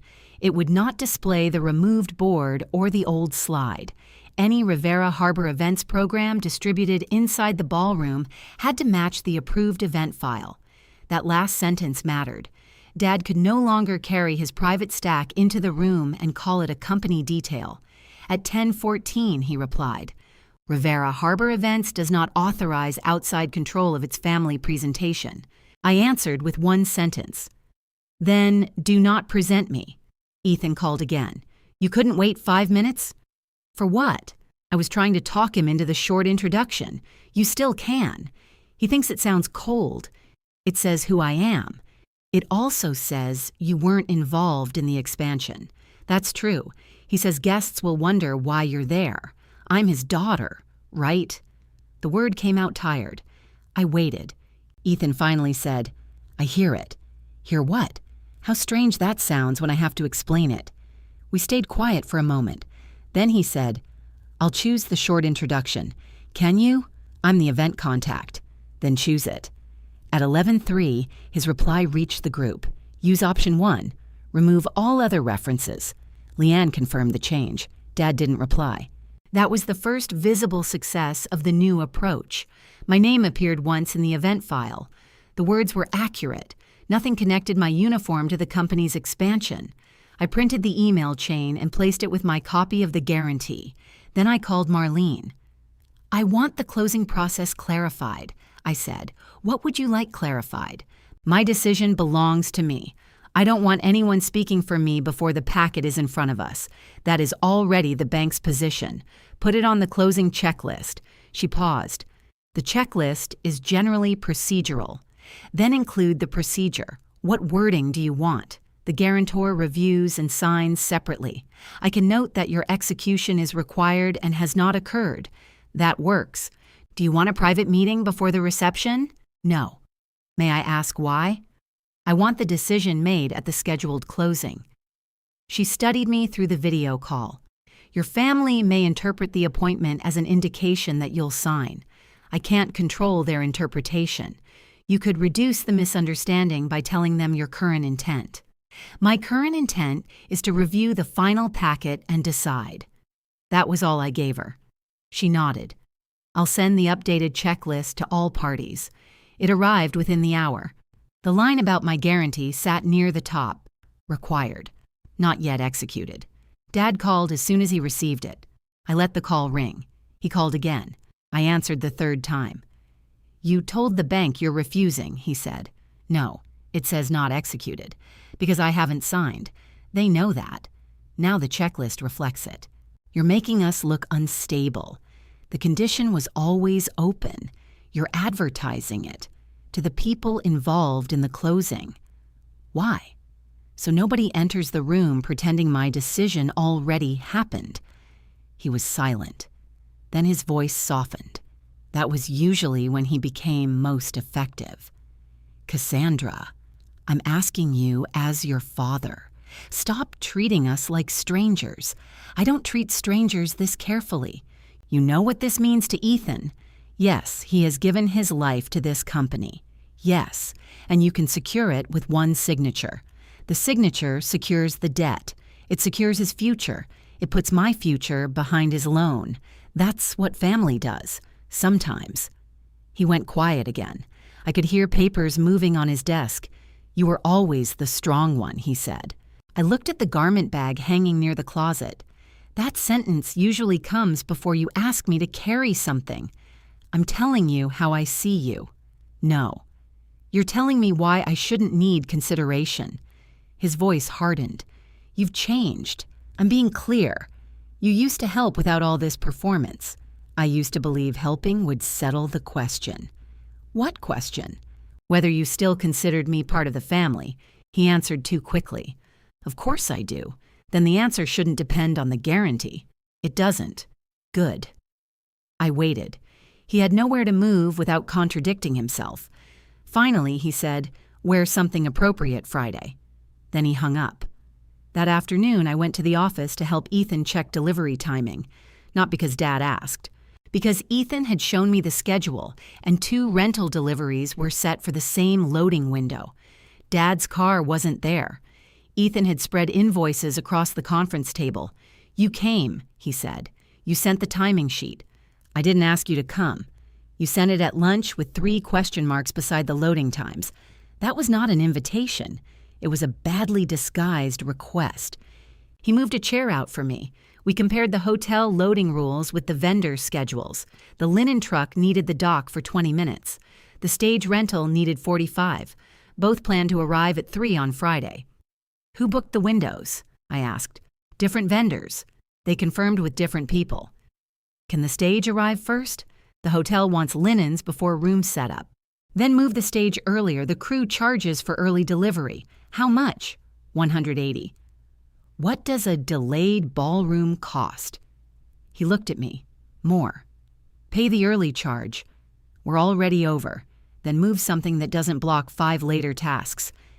He made the call. The stage company had an opening at 1:30. Ethan accepted it.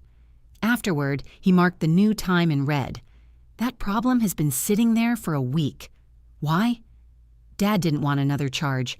He would have paid overtime when the dock backed up. I know. We worked through the rest of the page.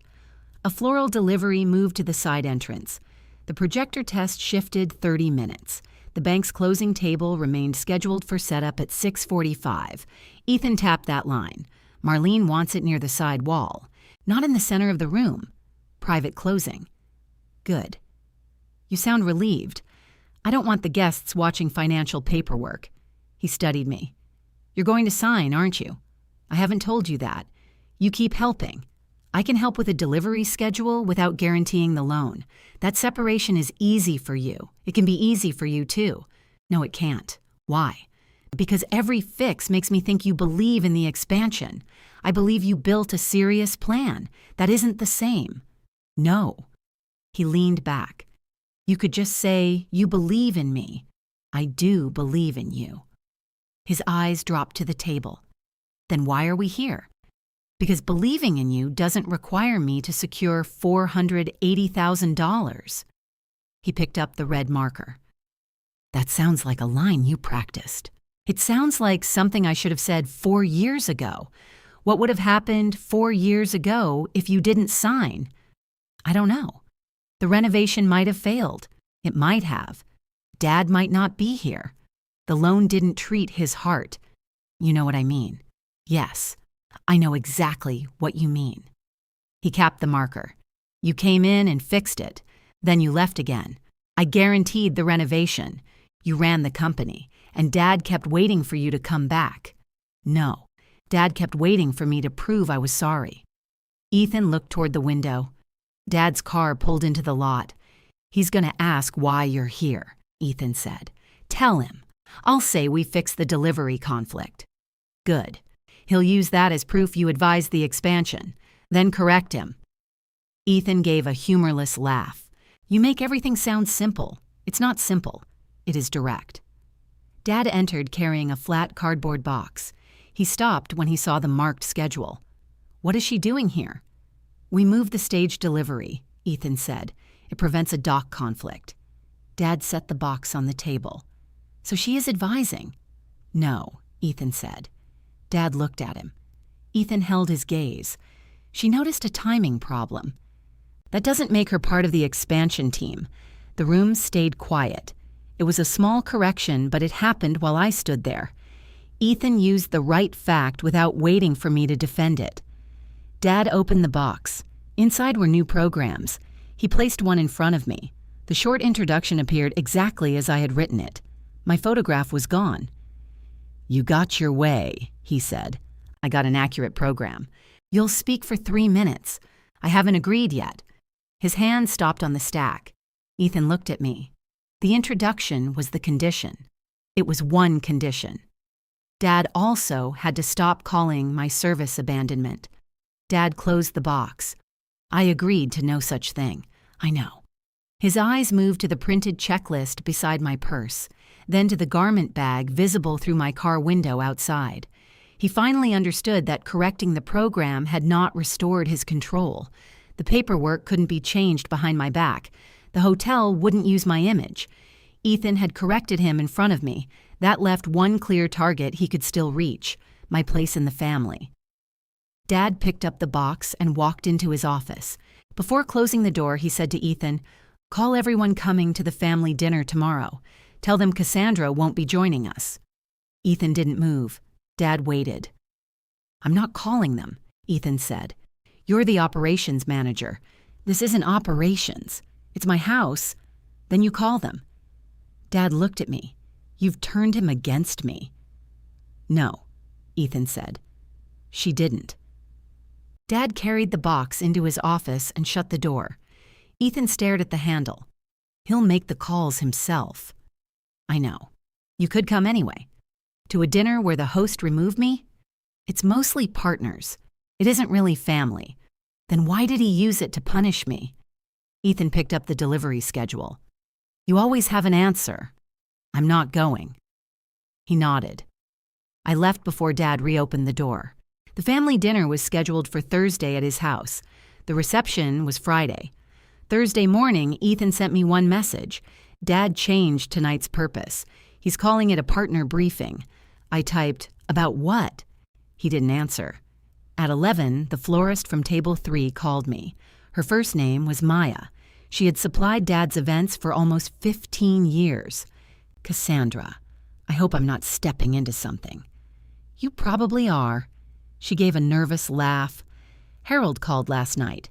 He said there are concerns about the launch." "What concerns?" "He said someone outside the company is attaching personal conditions to the financing." I held the phone tighter. "Did he use my name?" "Not at first. What did he say after that?" "That you're reconsidering your support. I haven't told him my decision." "He made it sound like you were threatening to pull the company under unless he gave you control of the program." The pressure moved into my chest, but my voice stayed even. "Did he say the existing company would close?" "He said Ethan could lose everything. That isn't what the bank told me." "What did the bank tell you?" I stopped. Maya was a vendor. She had no reason to know the company's financing terms. Dad had brought her close enough to fear the outcome, but not close enough to understand it. "I can't discuss the loan," I said. "That's fair. I can tell you I didn't ask for control of the company program. I asked them to remove inaccurate claims about me." "The military part?" "Yes." He said the wording was already fixed. The hotel corrected its materials after I contacted them. She was quiet. "Are you coming tomorrow?" "Yes. Are you speaking?" "I haven't agreed. Harold said you refused because Ethan is doing the main presentation." "That's not true. I didn't think it sounded like you. Thank you for calling." After we hung up, I opened my email. There were 2 messages from vendors I recognized. One asked whether the reception was still happening. The other asked whether I was withdrawing the prior renovation support. Dad had widened the uncertainty on purpose. He knew I wouldn't discuss private financing with his partners. My restraint gave him room to describe it for me. I forwarded both messages to Ethan. His response came 20 minutes later. I told him to stop. Did he? No. At 1, Dad called. "Your vendors are contacting me," I said. "They know you. They know what you told them." I answered questions. "You created the questions." "No. You did that when you contacted the hotel. I corrected false information. You made a private disagreement public. You sent the biography to 150 guests. That was business. So is the correction." His voice became quiet. "You're enjoying this?" "No. You've waited years to make me admit I needed you. I didn't ask for the guarantee. But you like having it over us." That was the first time he came close to naming the leverage. I looked at the unsigned review copy on the table. "I haven't threatened you with it. You don't need to. You keep saying separate decision like we're stupid. You told the bank I'd sign before asking me, because I trusted you. You assumed me. Same thing in a family. No. He breathed into the phone. Come tonight. You removed me. I'm putting you back. Why? So people can see we're united.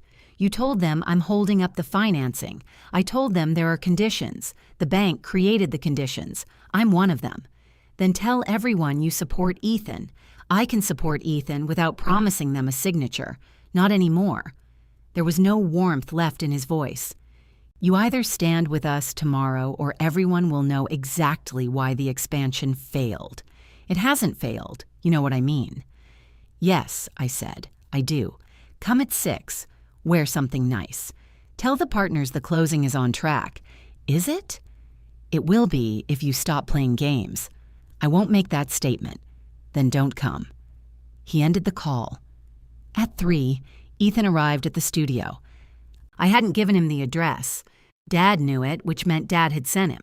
I opened the door but didn't invite him in. Did he ask you to come? Yes. What does he want? A decision. He gets it at the closing. That's tomorrow night. That's when the final packet will be there. He says you already decided. I looked past him toward his truck. Did he tell you what I decided? He says if you plan to sign, you wouldn't be doing all this. All this meaning correcting the program? Separating yourself. I'm separating my service from the company. It doesn't feel separate to us. That's because Dad connected them before I arrived.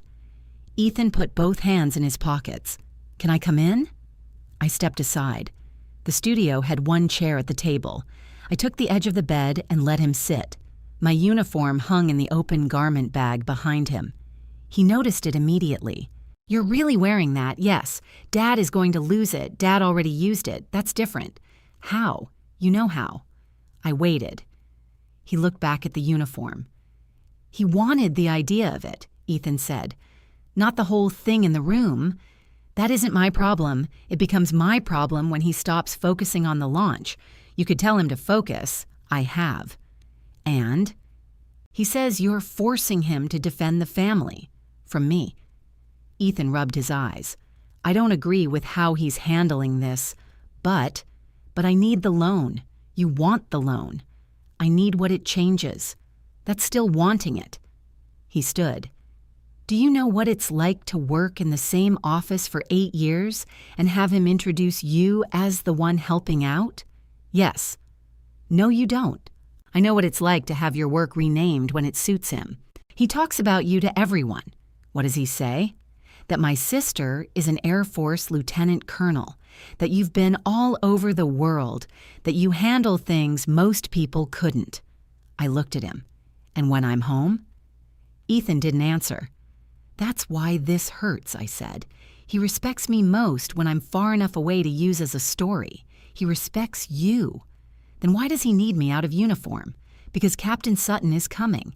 Because people will notice you. Because this is supposed to be my presentation. There it was. Not just Dad's fear, Ethan's too. You think my uniform takes something from you? I think one person in that room can change where everyone looks. I didn't invite him. I know. I removed myself from the program. I know that too. Then what are you asking? Let me have tomorrow. I looked at my brother. He had worked for years without enough credit. Dad had made him earn every title. I could see why one clean evening mattered to him. I could also see the trade he was offering. My silence, my civilian clothes, my signature after the applause. What does letting you have it require? I asked. Come to dinner tonight. Tell the partners you support the expansion. Wear the blue dress tomorrow, sign the packet. Let Dad introduce me as the person who saved the company. You did help save it. Then let him say it. He can. Without you standing there looking like the person everyone should thank. My hands became very still. That's what you came to ask me? He looked ashamed, but he didn't take it back. I'm asking you not to make tomorrow about correcting Dad. It was never about that. What is it about now? Whether either of you can accept help without erasing the person providing it. He walked to the door. If you deny the guarantee, Dad will never forgive you. That's his choice. I might not either. That was the real loss, not the chair, not the dinner. My brother had placed our relationship beside the signature line. I opened the door for him. He stopped on the threshold. Are you coming tonight? No. Are you signing tomorrow? You'll know at the closing. His face hardened. Dad was right. You already decided. I said nothing. He left. At 6:15, I sat alone at the studio table while the partner briefing began across town. My phone filled with messages. Maya wrote that Dad had thanked Ethan for keeping the company alive. Another vendor asked whether I was attending the closing. A third message said Dad had described the financing problem as a last-minute family demand. I could have answered everyone. I could have sent the bank notes. I could have explained that the existing company and current jobs were safe. I could have told them my father had used my biography before asking for my signature. Doing that would turn the reception into a public argument before anyone entered the ballroom. It would also warn Dad exactly what I intended to do with the guarantee. I answered only one question. Yes, I will attend the scheduled closing. Then I turned off my phone. At 7, I took the blue dress from my suitcase. I held it against myself in the mirror. It was appropriate, quiet, easy to overlook. I folded it and returned it to the suitcase. Then I removed my uniform from the garment bag and hung it outside the closet. The bank had confirmed the company would continue. The hotel had corrected the materials it controlled. Ethan had made his request. Dad had named his price. I understood what refusing would cost now. The expansion would fail. Dad would blame me. Ethan might stop speaking to me. Their partners might believe I had used family money to settle an old wound. I was still going to the closing, and when the packet reached me, I would leave my name unsigned. Friday morning, I woke before 5. I made coffee and opened the guarantee again.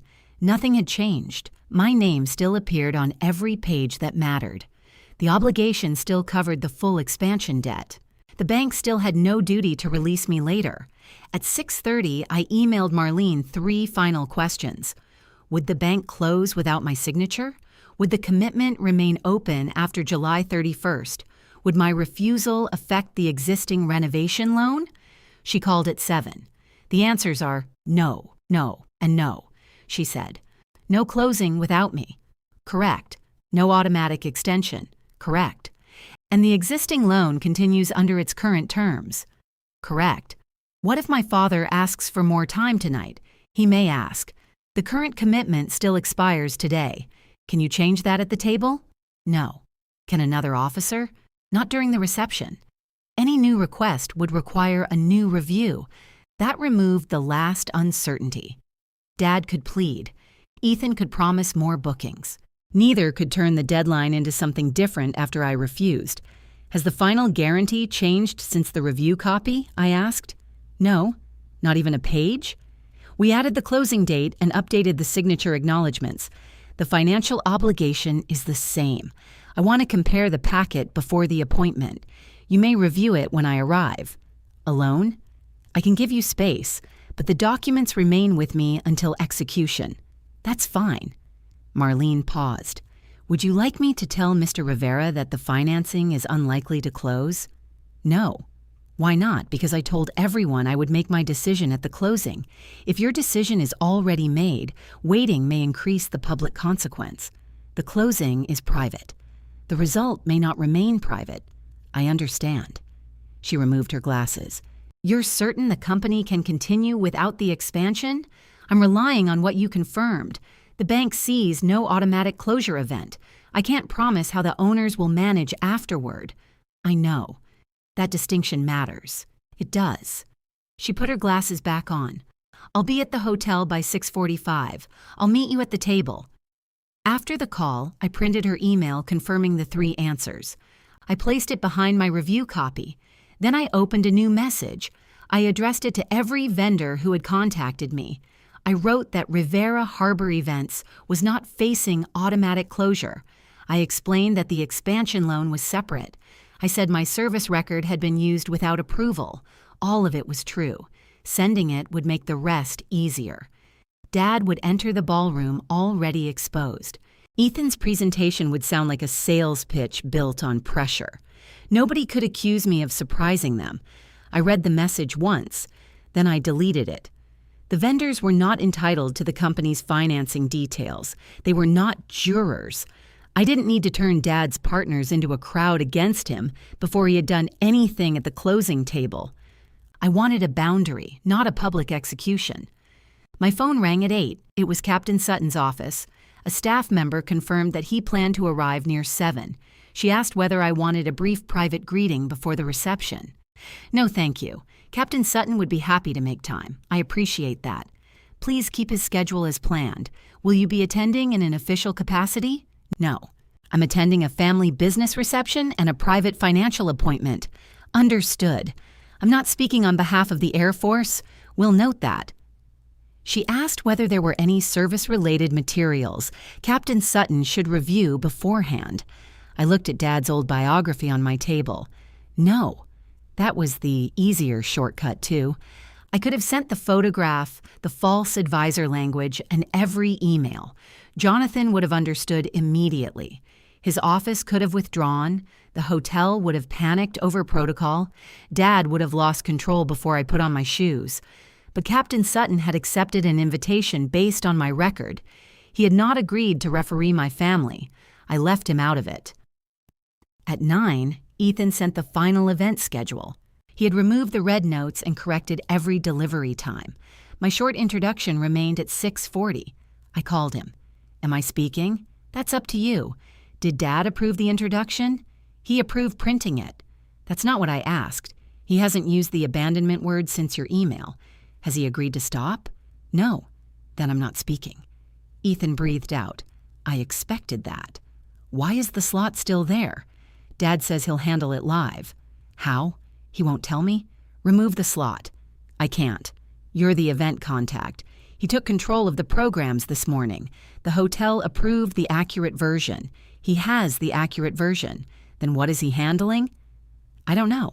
I heard voices behind him. A cart rolled over concrete. Are you at the hotel? I asked. Yes. The stage crew is early. Good. The loading schedule worked. That's your win. It was your idea. You made the call. He went quiet. Then he said, it doesn't have to go this way. What way? You know?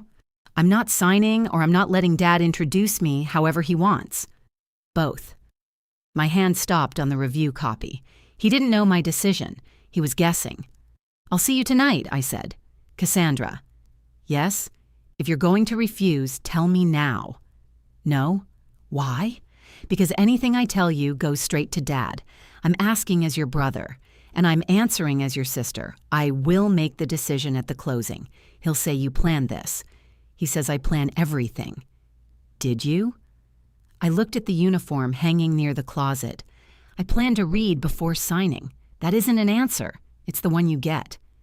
He ended the call. At 10:30, Dad left a voicemail. His voice was calm. Dinner starts at 5. Reception at 6. If you come in uniform, do not stand near the company display. You are not giving remarks. Sit at table 3 until the closing. After Ethan speaks, we'll sign. Don't turn this into something ugly. I saved the message. Not because I needed proof, because I wanted to hear the order exactly as he gave it. Come in uniform if you insist. Stay away from the display built around your service. Sit apart from the family. Sign after your brother receives credit. I didn't call back. Near noon, Ethan sent a photograph of the ballroom. The replacement board showed the company logo where my photograph had been. My handwritten place card had been replaced with a printed one at table 3. The family table held Dad, Ethan, Marlene, and 3 business partners. There was no empty chair. I zoomed in until the names blurred. Then I set the phone down. At 1, I ate a sandwich over the sink. I didn't want food, but I knew better than to walk into a long evening with coffee and anger in my stomach. Afterward, I showered and prepared my uniform. I worked slowly. White shirt, tie tab, service coat, skirt, polished shoes. I checked the ribbons against a photograph from my last formal event. I measured the nameplate placement. I cleaned one small mark near a sleeve button. The motions were ordinary. I had dressed for promotion ceremonies, memorials, command events, and meetings where everyone arrived tired and left later than planned. The uniform did not make me fearless. It reminded me that discomfort wasn't an emergency. At 3, Leanne emailed a final room diagram. The closing table sat along the right wall near a set of tall windows. It was far enough from the stage for private conversation, but still inside the ballroom. I called her. Can the closing happen in a separate room? The bank requested access to the reception documents and company representatives. This location was approved. Who can sit at the table? You, the bank officer, Harold, and Ethan. Can guests stand nearby? We can place a rope divider. Do that. Are you expecting a problem? I'm expecting people to be curious. I'll have it set before doors open. Thank you. Your father asked us to remove your introduction. When? About 20 minutes ago. I became still. He printed programs with it this morning. He now says, you're not part of the presentation. Did he request another print run? No. He plans to remove the page insert. That was why he took control of the programs. Does the hotel need my approval for removal? No. Your approval was required to use your biography. Not using it is his decision. I understand.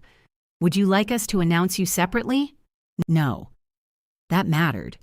I could have asked the hotel to restore what Dad removed. I could have arranged my own introduction. I could have made sure Jonathan saw me before Dad had a chance to speak. I did none of it. Dad had chosen silence over accuracy.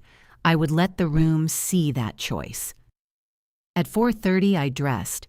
I put my review copy inside a plain black folder. Behind it were Marlene's answers, the corrected hotel email, and the final checklist. Supporting pages, nothing more. None of them could cancel the loan. None could force an apology. Only my signature could complete the guarantee. Only my refusal could stop it. At 5, I checked my phone. Ethan had sent one last message. Dad says, if you come dressed that way, don't expect him to introduce you at all. I replied, understood. He typed for several seconds. No message came. I placed my service cap inside its protective cover. Then I carried it, the folder, and my car keys outside. The drive to the Kailua Crest took less than 15 minutes. I parked in the side lot and remained in the car until 5:40. Guests were already arriving. I recognized Maya crossing the lot with another vendor. She saw me through the windshield and slowed. I stepped out. Her eyes moved to my uniform. You look beautiful, she said. Thank you. Harold said you weren't part of the program. I'm not. Then why are you here? My family invited me. The bank scheduled a closing. She waited for more. I didn't give it. Inside, Leanne met me near the ballroom entrance. She checked my name against the invitation list and handed me a badge without a company title. Cassandra Rivera. Nothing else. Captain Sutton's party is expected around 7, she said. Thank you. The bank table is ready. I looked through the open doors. Marlene had not arrived yet. The white tablecloth waited beside the windows. 4 chairs stood behind the rope divider. Across the room, Dad was removing pages from the printed programs one by one. Ethan saw me first. He stopped speaking in the middle of a sentence. Dad followed his eyes. The page in his hand folded under his fingers. I put on my service cap, picked up my black folder, and walked into the ballroom, knowing the next time I left it, my father and brother might no longer call me family. Dad crossed the room before I reached table 3. He kept his voice low. You were told to wear civilian clothes. I heard you. Then why are you doing this? Doing what? He looked at my service coat. Making sure everyone watches you. I walked through a door. You know what that uniform does in a room? Yes. Ethan joined us. He wore a dark suit and a blue tie that matched the company logo. Guests are coming in, he said. Dad glanced toward the entrance and smiled at a hotel manager. Then he turned back to me. Your introduction is gone. You will not speak. I know. You will sit at table 3 until the closing. My card is there. You'll sign quietly. Then you can leave if this is too uncomfortable. I'll make my decision at the table. Dad stepped closer. Don't start that again. Maya approached before I could answer. She smiled at all 3 of us. "Harold, the room looks wonderful." Dad's expression changed immediately. "Thank you." Ethan did most of it. Maya looked at me. Cassandra helped with the delivery schedule. Ethan's eyes moved to Dad. He could have ignored it. Instead, he said, "She caught the loading conflict. It saved us time today." Dad gave a tight nod. One timing change. Maya seemed to notice the pressure. I should find my seat. She walked toward table 3 with me. Dad stayed near the entrance. My printed place card stood where I'd left it. I removed my cap and placed it beneath my chair. Guests filled the ballroom slowly. Several recognized me from the digital invitation. They looked at my name badge, then at the stage. One man asked when I was speaking. "I'm not part of the program," I said. A woman from a local hotel group frowned. "I thought your military planning helped with the expansion." "It didn't." She looked embarrassed. "I must have misunderstood the material." The wording was corrected. I kept each answer short. I did not explain Dad's choices for him. At 6:30, Leanne dimmed the lights. Dad stepped onto the stage. He welcomed everyone to the Kailua Crest Hotel. He thanked the hotel, the vendors, and the business partners who had supported Rivera Harbor events. Then he spoke about family. "My son Ethan has stood beside this company through every hard year," he said. "When I was sick, he stepped in. When other people chose different paths, Ethan stayed." Several guests turned toward me. Dad saw them do it. He continued, "This expansion exists because my son refused to abandon what we built." The applause began near table 1. Ethan walked onto the stage. He didn't look at me. His presentation was good. The room renderings were clear. He explained the larger event capacity, the equipment plan, and the expected booking schedule. He thanked the staff who had managed current operations while preparing for growth. He did not claim I advised him. That part mattered. Then he reached his final slide.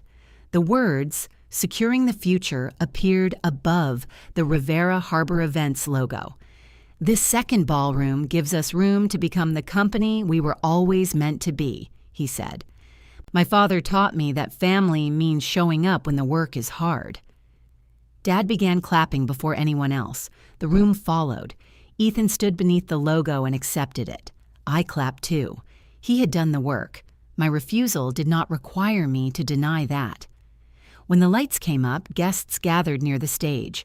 Dad remained beside Ethan, accepting congratulations. Marlene arrived at 6:47. She carried a black document case. She saw me at table 3 and came over. "The packet is ready," she said. "May I review it now?" "Yes." We walked to the closing table near the windows. She opened the case and removed the conditional commitment and personal guarantee packet. My name appeared beneath a small yellow marker. I took out my review copy. The final packet matched it. The date had been added. The signature acknowledgments were updated. The obligation had not changed. Marlene watched me compare the pages. "Do you have any questions?" "No." "Would you like me to keep the appointment at 7:15? "Yes." She returned the final packet to the table but kept it on her side. Dad noticed us. He excused himself from 2 guests and walked over. "Why are you reviewing it now?" "Because it's here. We sign after I finish with the partners. The appointment is at 7:15. "I know the appointment." He looked at Marlene. "Everything is in order? The documents are ready? And the funds release next week? If all closing conditions are completed, they will be." Marlene glanced at me but said nothing. Dad took that as agreement. He returned to the guests. At 7:05, Leanne came to the table. Captain Sutton's car just arrived. Dad heard her. His entire posture changed. He adjusted his jacket and looked toward the ballroom entrance. "Bring him to the family table," he said. "His staff will direct him," Leanne answered. A donor standing nearby looked at the old digital invitation on her phone. Wasn't Lieutenant Colonel Rivera supposed to speak before the expansion presentation? Dad's smile tightened. The schedule changed. Why? She decided not to participate. The donor looked across the room and saw me in uniform. I thought she was part of the company's leadership. She isn't. Another guest joined them. Then why was she pictured in the expansion materials? Dad glanced toward me. People followed his eyes. He had a choice. He could have said the material was inaccurate. He could have said he used my photograph without asking. He could have said I was there as his daughter. Instead, he pointed at me. She abandoned this family for a costume. The ballroom went quiet around him. Not completely. Glasses still touched tables. Someone near the service door kept moving a cart. But the people closest to Dad stopped speaking. I stood. Dad turned toward the closing table. Let's get this done. Marlene checked the time. It was 7:14. Ethan came down from the stage. His face had lost all its color. Dad, he said. What? You didn't need to say that. It's the truth. Not here. Why not here? She wanted everyone to see her. I walked behind the rope divider. Marlene placed the guarantee in front of me. Dad took the chair on my left. Ethan sat across from him. Marlene explained the signing order. Dad would execute the company documents. I would execute the personal guarantee. The loan could not close unless both occurred. Dad signed his pages first. He barely looked at them. Ethan signed the operations acknowledgement. Then Marlene turned the guarantee toward me. She placed a pen beside the yellow marker. Dad leaned back. Go ahead. I read the signature line once. Then I closed the packet. I placed my unsigned review copy beside it. I will not execute this guarantee. Dad stared at me. What? I'm not pledging my home and income to this expansion. Ethan gripped the edge of the table. You said you would decide here. I did. Dad pushed the pen toward me. Stop performing. I moved it back to Marlene. I will not guarantee debt for people who publicly erase me while privately borrowing my credibility. His chair scraped the floor. You planned this. I reviewed the request. You let us hold this reception. You planned the reception before asking me. You let Ethan stand up there. Ethan earned the right to present his work, and now you're taking it from him. The existing company continues. You don't know that. The bank confirmed it. He looked at Marlene. She kept her hands on the packet. Dad's voice rose. She is doing this because I told the truth about her. No, Ethan said. Dad turned on him. She stayed away while you saved this family. I know what I did. And now she's abandoning us again. A voice came from behind the rope divider. Lieutenant Colonel Rivera did not abandon her duty. Captain Sutton stood near the ballroom entrance. He wore his Navy service uniform. 2 members of the hotel staff stood behind him, waiting to direct him. He had entered in time to hear Dad's last sentence. Dad looked startled, then pleased. Captain Sutton, I'm Harold Rivera. I know who you are. Jonathan's eyes moved to me. Lieutenant Colonel. Captain. We did not salute indoors. We didn't need a show. Dad gestured toward the table. This is a private family matter. I understand. Then you don't know what she did. Jonathan remained where he was. I know what Lieutenant Colonel Rivera did in service. Dad looked around at the watching guests. She chose that service over her father. Jonathan's voice stayed calm. I came because her name was attached to this reception. I worked with her record long before tonight. He looked toward the guests, then back at Dad. Her deployment logistics work protected personnel through 3 deployments. She managed movement when delays carried real consequences. That record was established by the work itself. Dad opened his mouth. Jonathan continued. I did not come here to give her credibility. I came because she already earned it. Then he stopped. He did not ask about the loan. He did not tell Dad to apologize. He did not move toward the closing table. He simply identified the truth he knew. The rest still belonged to me. Ethan looked at my uniform as if he were seeing it without Dad standing between us. Marlene pulled the guarantee back to her side. For clarity, she said, Lieutenant Colonel Rivera's service record is not a lending condition. Her personal signature is. Dad faced her. We can close without it. No. Use the company assets. They do not satisfy the current commitment. Give us an extension. The commitment expires today. We'll find another guarantor. That would require a new review. It cannot replace this condition tonight. Dad's hands flattened on the table. What happens now? The financing does not close. Around us, the room remained still. Marlene removed the unsigned guarantee from the packet and placed it inside her document case. The proposed $480,000 expansion loan will not fund under this commitment. Dad looked toward the stage, where the second ballroom rendering still filled the screen. For the first time all evening, nobody looked where he wanted them to. Dad looked at the rendering for several seconds. Then he turned to Marlene. "Can we speak privately? We are speaking within the closing area. I mean, without her. She is the required guarantor. She refused. So now this is between the bank and me. There is nothing else to close tonight." He glanced at the guests. "You announced our financing in front of everyone. You asked what happens without the signature. You could have said pending. The condition is not pending anymore." Marlene closed the document case. Dad looked at me. "You wanted this. I wanted my answer respected. You wanted an audience. I asked for a separate room." Leanne stepped inside the rope divider. "Harold, the hotel needs direction about the expansion presentation." He stared at her. "What direction?" "The reception was approved as a launch for the second ballroom. If the financing is not closing, we need to correct the event status. We can find other financing. Then you may submit a new plan later. Tonight's launch cannot continue as announced." Dad looked toward the guests again. Conversations had started in low voices. The rendering still glowed on the screen. "Turn that off," he said. Leanne signaled to the technician. The second ballroom disappeared. The plain hotel logo replaced it. That was the first practical consequence. Not a speech, not a punishment. One image went dark because there was no funded expansion behind it. Captain Sutton approached the rope divider. Dad straightened, expecting something. Jonathan looked at me. "I'm glad I came," he said. "Thank you for honoring the invitation." He gave one small nod. Then he turned to Ethan. "Your presentation was clear." Ethan seemed surprised. "Thank you, Captain." Jonathan did not congratulate him on financing that no longer existed. He did not criticize him either. He looked once at Dad. "Good evening, Mr. Rivera." Then he left with a hotel staff member assigned to him. That was all. Dad watched him go. "He could have stayed," he said. "For what?" I asked. Dad didn't answer. Maya stood near table 3 with her purse over one arm.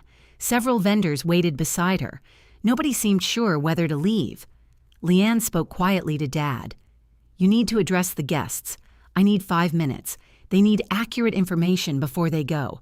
This is still my event." "Yes, that is why you should tell them." Dad looked at Ethan. "You do it." Ethan shook his head.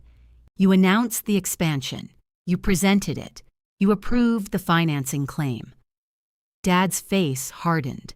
"I founded this company. Then speak for it." For once, Ethan did not arrange the room around him. Dad walked toward the stage. He moved slower than before. Leanne handed him the microphone.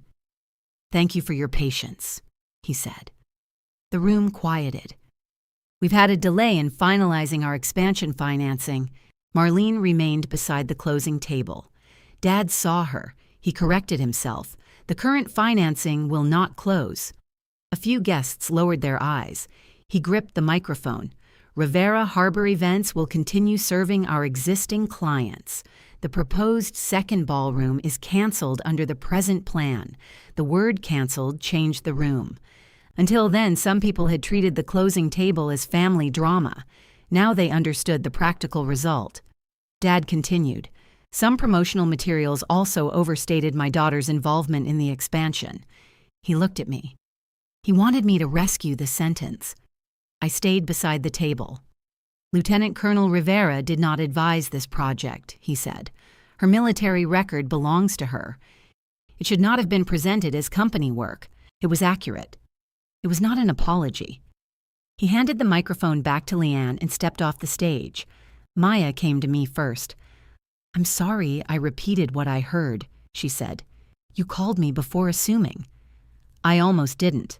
I'm glad you did." The woman who had asked about my photograph approached next. "I understand now," she said. I nodded. I didn't explain the rest. Across the room, Ethan answered questions about current bookings. He repeated the same sentence several times. The existing company is operating. Scheduled events remain scheduled. That smaller truth did more useful work than Dad's entire launch. Guests began leaving around 8. The hotel staff cleared empty glasses. The technician shut down the projector.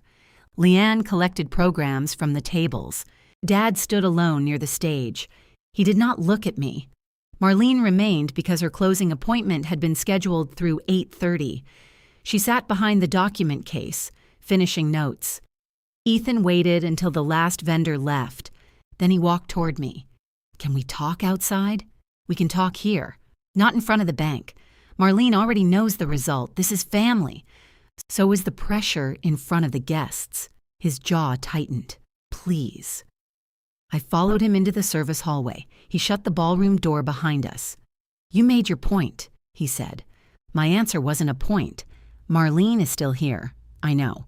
You could reverse it privately." "No. The guests are gone." Dad corrected the materials. "Captain Sutton heard everything. What else do you need?" "Nothing." "Then sign." "No." He ran both hands over his hair. "We can fix the family part later. That's what you've been saying for years. We will lose the ballroom." "You already did, only because you refused." "Yes." The words stopped him. I wasn't going to pretend the result came from somewhere else. I had refused. That cost belonged to my choice. Ethan leaned against the wall. "I thought you believed in me." "I do." "Stop saying that. I won't confuse belief with collateral. You could have given us one chance. I gave the existing company one. 4 years ago. This is different." "Yes, it is." Dad apologized in there. He corrected the record because the hotel required it. He said your service belongs to you, after calling it a costume. Ethan looked toward the ballroom door. He was angry. "So were you." "I didn't say that. You asked me to hide the uniform so people would look at you." His face changed. "I'm sorry for that. I believe you're sorry right now." "What does that mean?" "It means I'm not ready to act like it didn't happen." He pushed away from the wall. "So that's it. For the guarantee, yes. For us. That depends on what you do after tonight." He opened the ballroom door. Dad stood on the other side. He had heard at least the last sentence. "What he does?" Dad said. "You broke this. I refused alone. You humiliated your brother. I applauded his work. You took away the result. The result required my risk." Dad stepped into the hallway. "You have always thought your duty was more important than ours. I'm not debating my service with you again, because you brought a captain here to do it for you. I didn't bring him. Your name did. That was your invitation." He had no answer to that. His hands trembled slightly. He put one against the wall. Ethan moved toward him. "Are you okay?" "I'm fine." "Sit down." I said, "I'm fine." I watched his face. His color was normal. His breathing settled. He saw me watching. "Don't pretend you care now." I picked up my cap from table 3. "I'm leaving." Marlene stood. "I'll record the condition as unmet and close the file after the commitment expires." Dad looked at her. "You could give us until Monday. I cannot change the commitment. We've banked with you for years. You may discuss future options with the bank next week. This loan will not fund." She left with the unsigned guarantee locked inside her case. I carried my review copy out in the black folder. Ethan did not follow me. The next morning, I woke to 12 missed calls. None were from Dad. Most came from vendors asking whether scheduled events were safe. I forwarded every caller to Ethan. At 10, he sent a company message to current clients. It said existing events would continue under current contracts. It made no reference to me. At noon, Leanne confirmed the second ballroom launch had been removed from the hotel calendar. Rivera Harbor Events could still manage the smaller receptions it already handled. Dad left one voicemail that afternoon. "You got what you wanted. We're back where we started." I didn't return the call. On Monday, I went to the office for my copy of the old renovation payment record. Ethan had it waiting at the front desk. Dad's office door was closed. "Is he here?" I asked. "Yes." "Does he know I'm here?" "Yes." The door remained closed. Ethan handed me the folder. "We canceled the equipment orders," he said. "Were there penalties?" "2 deposits are gone.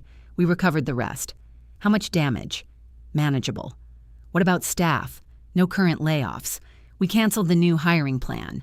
I nodded. He looked tired. "Dad keeps telling people the company is finished. It isn't." "I know. Tell him." "I have. Keep telling him." Ethan looked at the closed door. "I'm rebuilding the budget around what we already earn. That's the right place to start. I don't need advice." "Then don't treat it as advice." He looked back at me. "I don't know how to talk to you yet. You don't have to today." I took the folder and walked toward the exit. Behind me, Dad's office door opened. I stopped but didn't turn. He did not say my name. The door closed again. I left Kailua 2 days later with my uniform in its garment bag and my relationship with both men reduced to whatever they were willing to do without asking me to carry them. For the first 3 weeks, Ethan sent one update every Friday. The messages were brief. Current events stayed booked. The hotel kept Rivera Harbor events on its approved vendor list. The lost deposits hurt, but the company paid its bills. He never added a request. I answered the same way. Received. "Thank you." Dad sent nothing. Maya called once to tell me he was still blaming the failed expansion on my refusal. "He says the company would be growing if you'd signed." She said, "That may be true. You're not angry?" I didn't refuse because I thought the expansion would succeed. I refused because the risk and the treatment were unacceptable. He leaves that part out. I expected him to. "Do you want me to correct him?" "No. Correct anything you repeated about the company closing. The rest is his responsibility." I did not start a campaign against my father. I also did not protect his version. A month after the reception, Ethan called on a Sunday afternoon. "I'm not asking for anything," he said. "That's an unusual opening. I thought you'd hang up." I answered. He was quiet for a moment. "We completed 2 hotel events this week. How did they go?" "Good. Smaller than what we planned, obviously. We used the staged equipment lease idea for one of them. That was your vendor call. You told me to make it. You still made it." He cleared his throat. "Dad hates the new budget." "Why?" "It proves we can operate without chasing the second ballroom. That doesn't mean you can never grow, I know. It means we don't need to grow because he's scared of standing still." That was different language from Ethan. Not Dad's. His own. "How is he?" I asked. "Angry. About the money, about the room, about the partners seeing him lose it, about Captain Sutton." "Captain Sutton didn't take anything from him. I told him that." "What did he say?" "That you arranged the whole thing." "I didn't." "I know." That was the first time Ethan said it without adding anything after. He continued. "I contacted the partners from the reception." "Why?" "To correct what Dad told them before the closing." I sat straighter. "What did you say?" "That you never threatened the existing company. That the expansion depended on a new guarantee you had not agreed to sign." "How did they respond?" "Mostly with some version of, 'That wasn't what Harold told us.'" "Did Dad know you called?" "Yes. And he didn't speak to me for 2 days." "That sounds peaceful." Ethan laughed. It was the first easy sound I'd heard from him in months. Then his voice changed. "I'm sorry I asked you to wear the blue dress." I waited. "I'm sorry I wanted your risk without your presence," he said. "And I'm sorry I made our relationship part of the demand." "Thank you." "I don't expect that to fix it." "It doesn't." "I know." We stayed on the phone another 10 minutes. We talked about the office copier, the hotel loading dock, and Dad's refusal to replace the burned-out porch light. Nothing important. That made it important. Ethan called again the following week. He did not mention the company. The week after that, he asked if I wanted the regular update. "No," I said. He sounded surprised. "Why not?" "You don't report to me. I thought you wanted to know whether the company was safe. I wanted to know the immediate consequence. Now you're operating." "So I should stop? Unless you want to tell me as my brother." He considered that. "All right." After that, the messages changed. He sent a photograph of the repaired office sign. He complained about Dad buying the wrong printer toner. He told me when one of the hotel managers praised the last reception. He did not send spreadsheets. That was our first working version of repair. Dad took longer. 2 months passed before he called. I was leaving work when his name appeared. I answered from my parked car. "Hello, Dad, you sound busy." "I'm in the car." "Driving?" "Parked." "Good." He fell silent. I waited. "Ethan says you're coming to Kailua next month. I have a few days available. You could stay at the house. I already booked the studio." "You waste money. It's paid." Another silence. "We're having dinner for the partners," he said. "Nothing large." "At the hotel?" "In the smaller ballroom. The company it could already afford." "What is the dinner for?" "Thanking people for staying with us." "That sounds appropriate. I want you there." "Why?" "You're my daughter." "That answer wasn't enough last time." "I know." His voice was quieter. "I am not asking you to speak. I am not asking you to wear anything particular. There is no loan meeting. Will my name be in the program? There is no program. What do you want from me? Come to dinner. I'll think about it." He inhaled sharply. The old Dad would have accused me of making him wait. This time, he said, "All right." I called Ethan after I landed in Kailua. "What is Dad planning?" "A buffet and too many centerpieces." "About me." "He wants to apologize." "Privately?" He said publicly. "Did you tell him to?" "I told him he hadn't corrected what he did to you. He said he corrected the materials. That was required. I said that." "Did he write a speech?" "No." "Is he expecting me to forgive him in front of everyone?" I asked. He said no. That was useful, but it was still secondhand. I attended. I wore a plain green dress. My uniform stayed in the studio. The smaller ballroom held 6 tables. Many of the same partners from the launch were there. The second ballroom rendering was nowhere in sight. Dad thanked the hotel first. He thanked the vendors. Then he put down his note card. "I need to correct something I did in this room," he said. People became quiet. He looked at me. I used my daughter's military record to strengthen a business proposal she did not create. I told people she supported financing before she agreed. When she objected, I described her service as abandonment. His hand rested on the podium. That was false, and it was cruel. He did not mention his heart attack. He did not explain how frightened he had been. He did not say family members had misunderstood each other. I blamed Cassandra for refusing a risk I had no right to demand, he said. The company's lost expansion was the result of my plan depending on a promise I never received. Ethan sat beside me. His hands remained folded on the table. Dad continued, "I am sorry. She does not owe this company money, access, advice, or endorsement. That boundary remains whether she accepts my apology or not." Then he thanked everyone and sat down. There was no applause at first. Maya started it. A few others joined. I didn't. Dad did not look at me for reassurance. After dinner, he approached while Ethan spoke with a hotel manager. "I meant it," Dad said. "I heard you. Do you accept my apology?" "I accept that you gave it." His mouth tightened for a second. Then he nodded. "That's fair." It was not the answer he wanted. He accepted it anyway. That mattered more than the podium. We met for coffee 2 days later. Dad arrived early. He did not bring company folders. He asked about my work. When I answered, he listened without turning it into the year of his heart attack. Before we left, he said, "I still wish you had been there." "I know. I'm trying to understand that wishing it doesn't mean you chose against me. That's your work. Yes." He paid for his coffee. I paid for mine. A month later, Ethan asked whether I would review a new equipment schedule. I said no. He paused, then he said, "All right, I'll handle it." The following week, he called to tell me he had. Dad invited me to dinner twice more. The first time, I declined.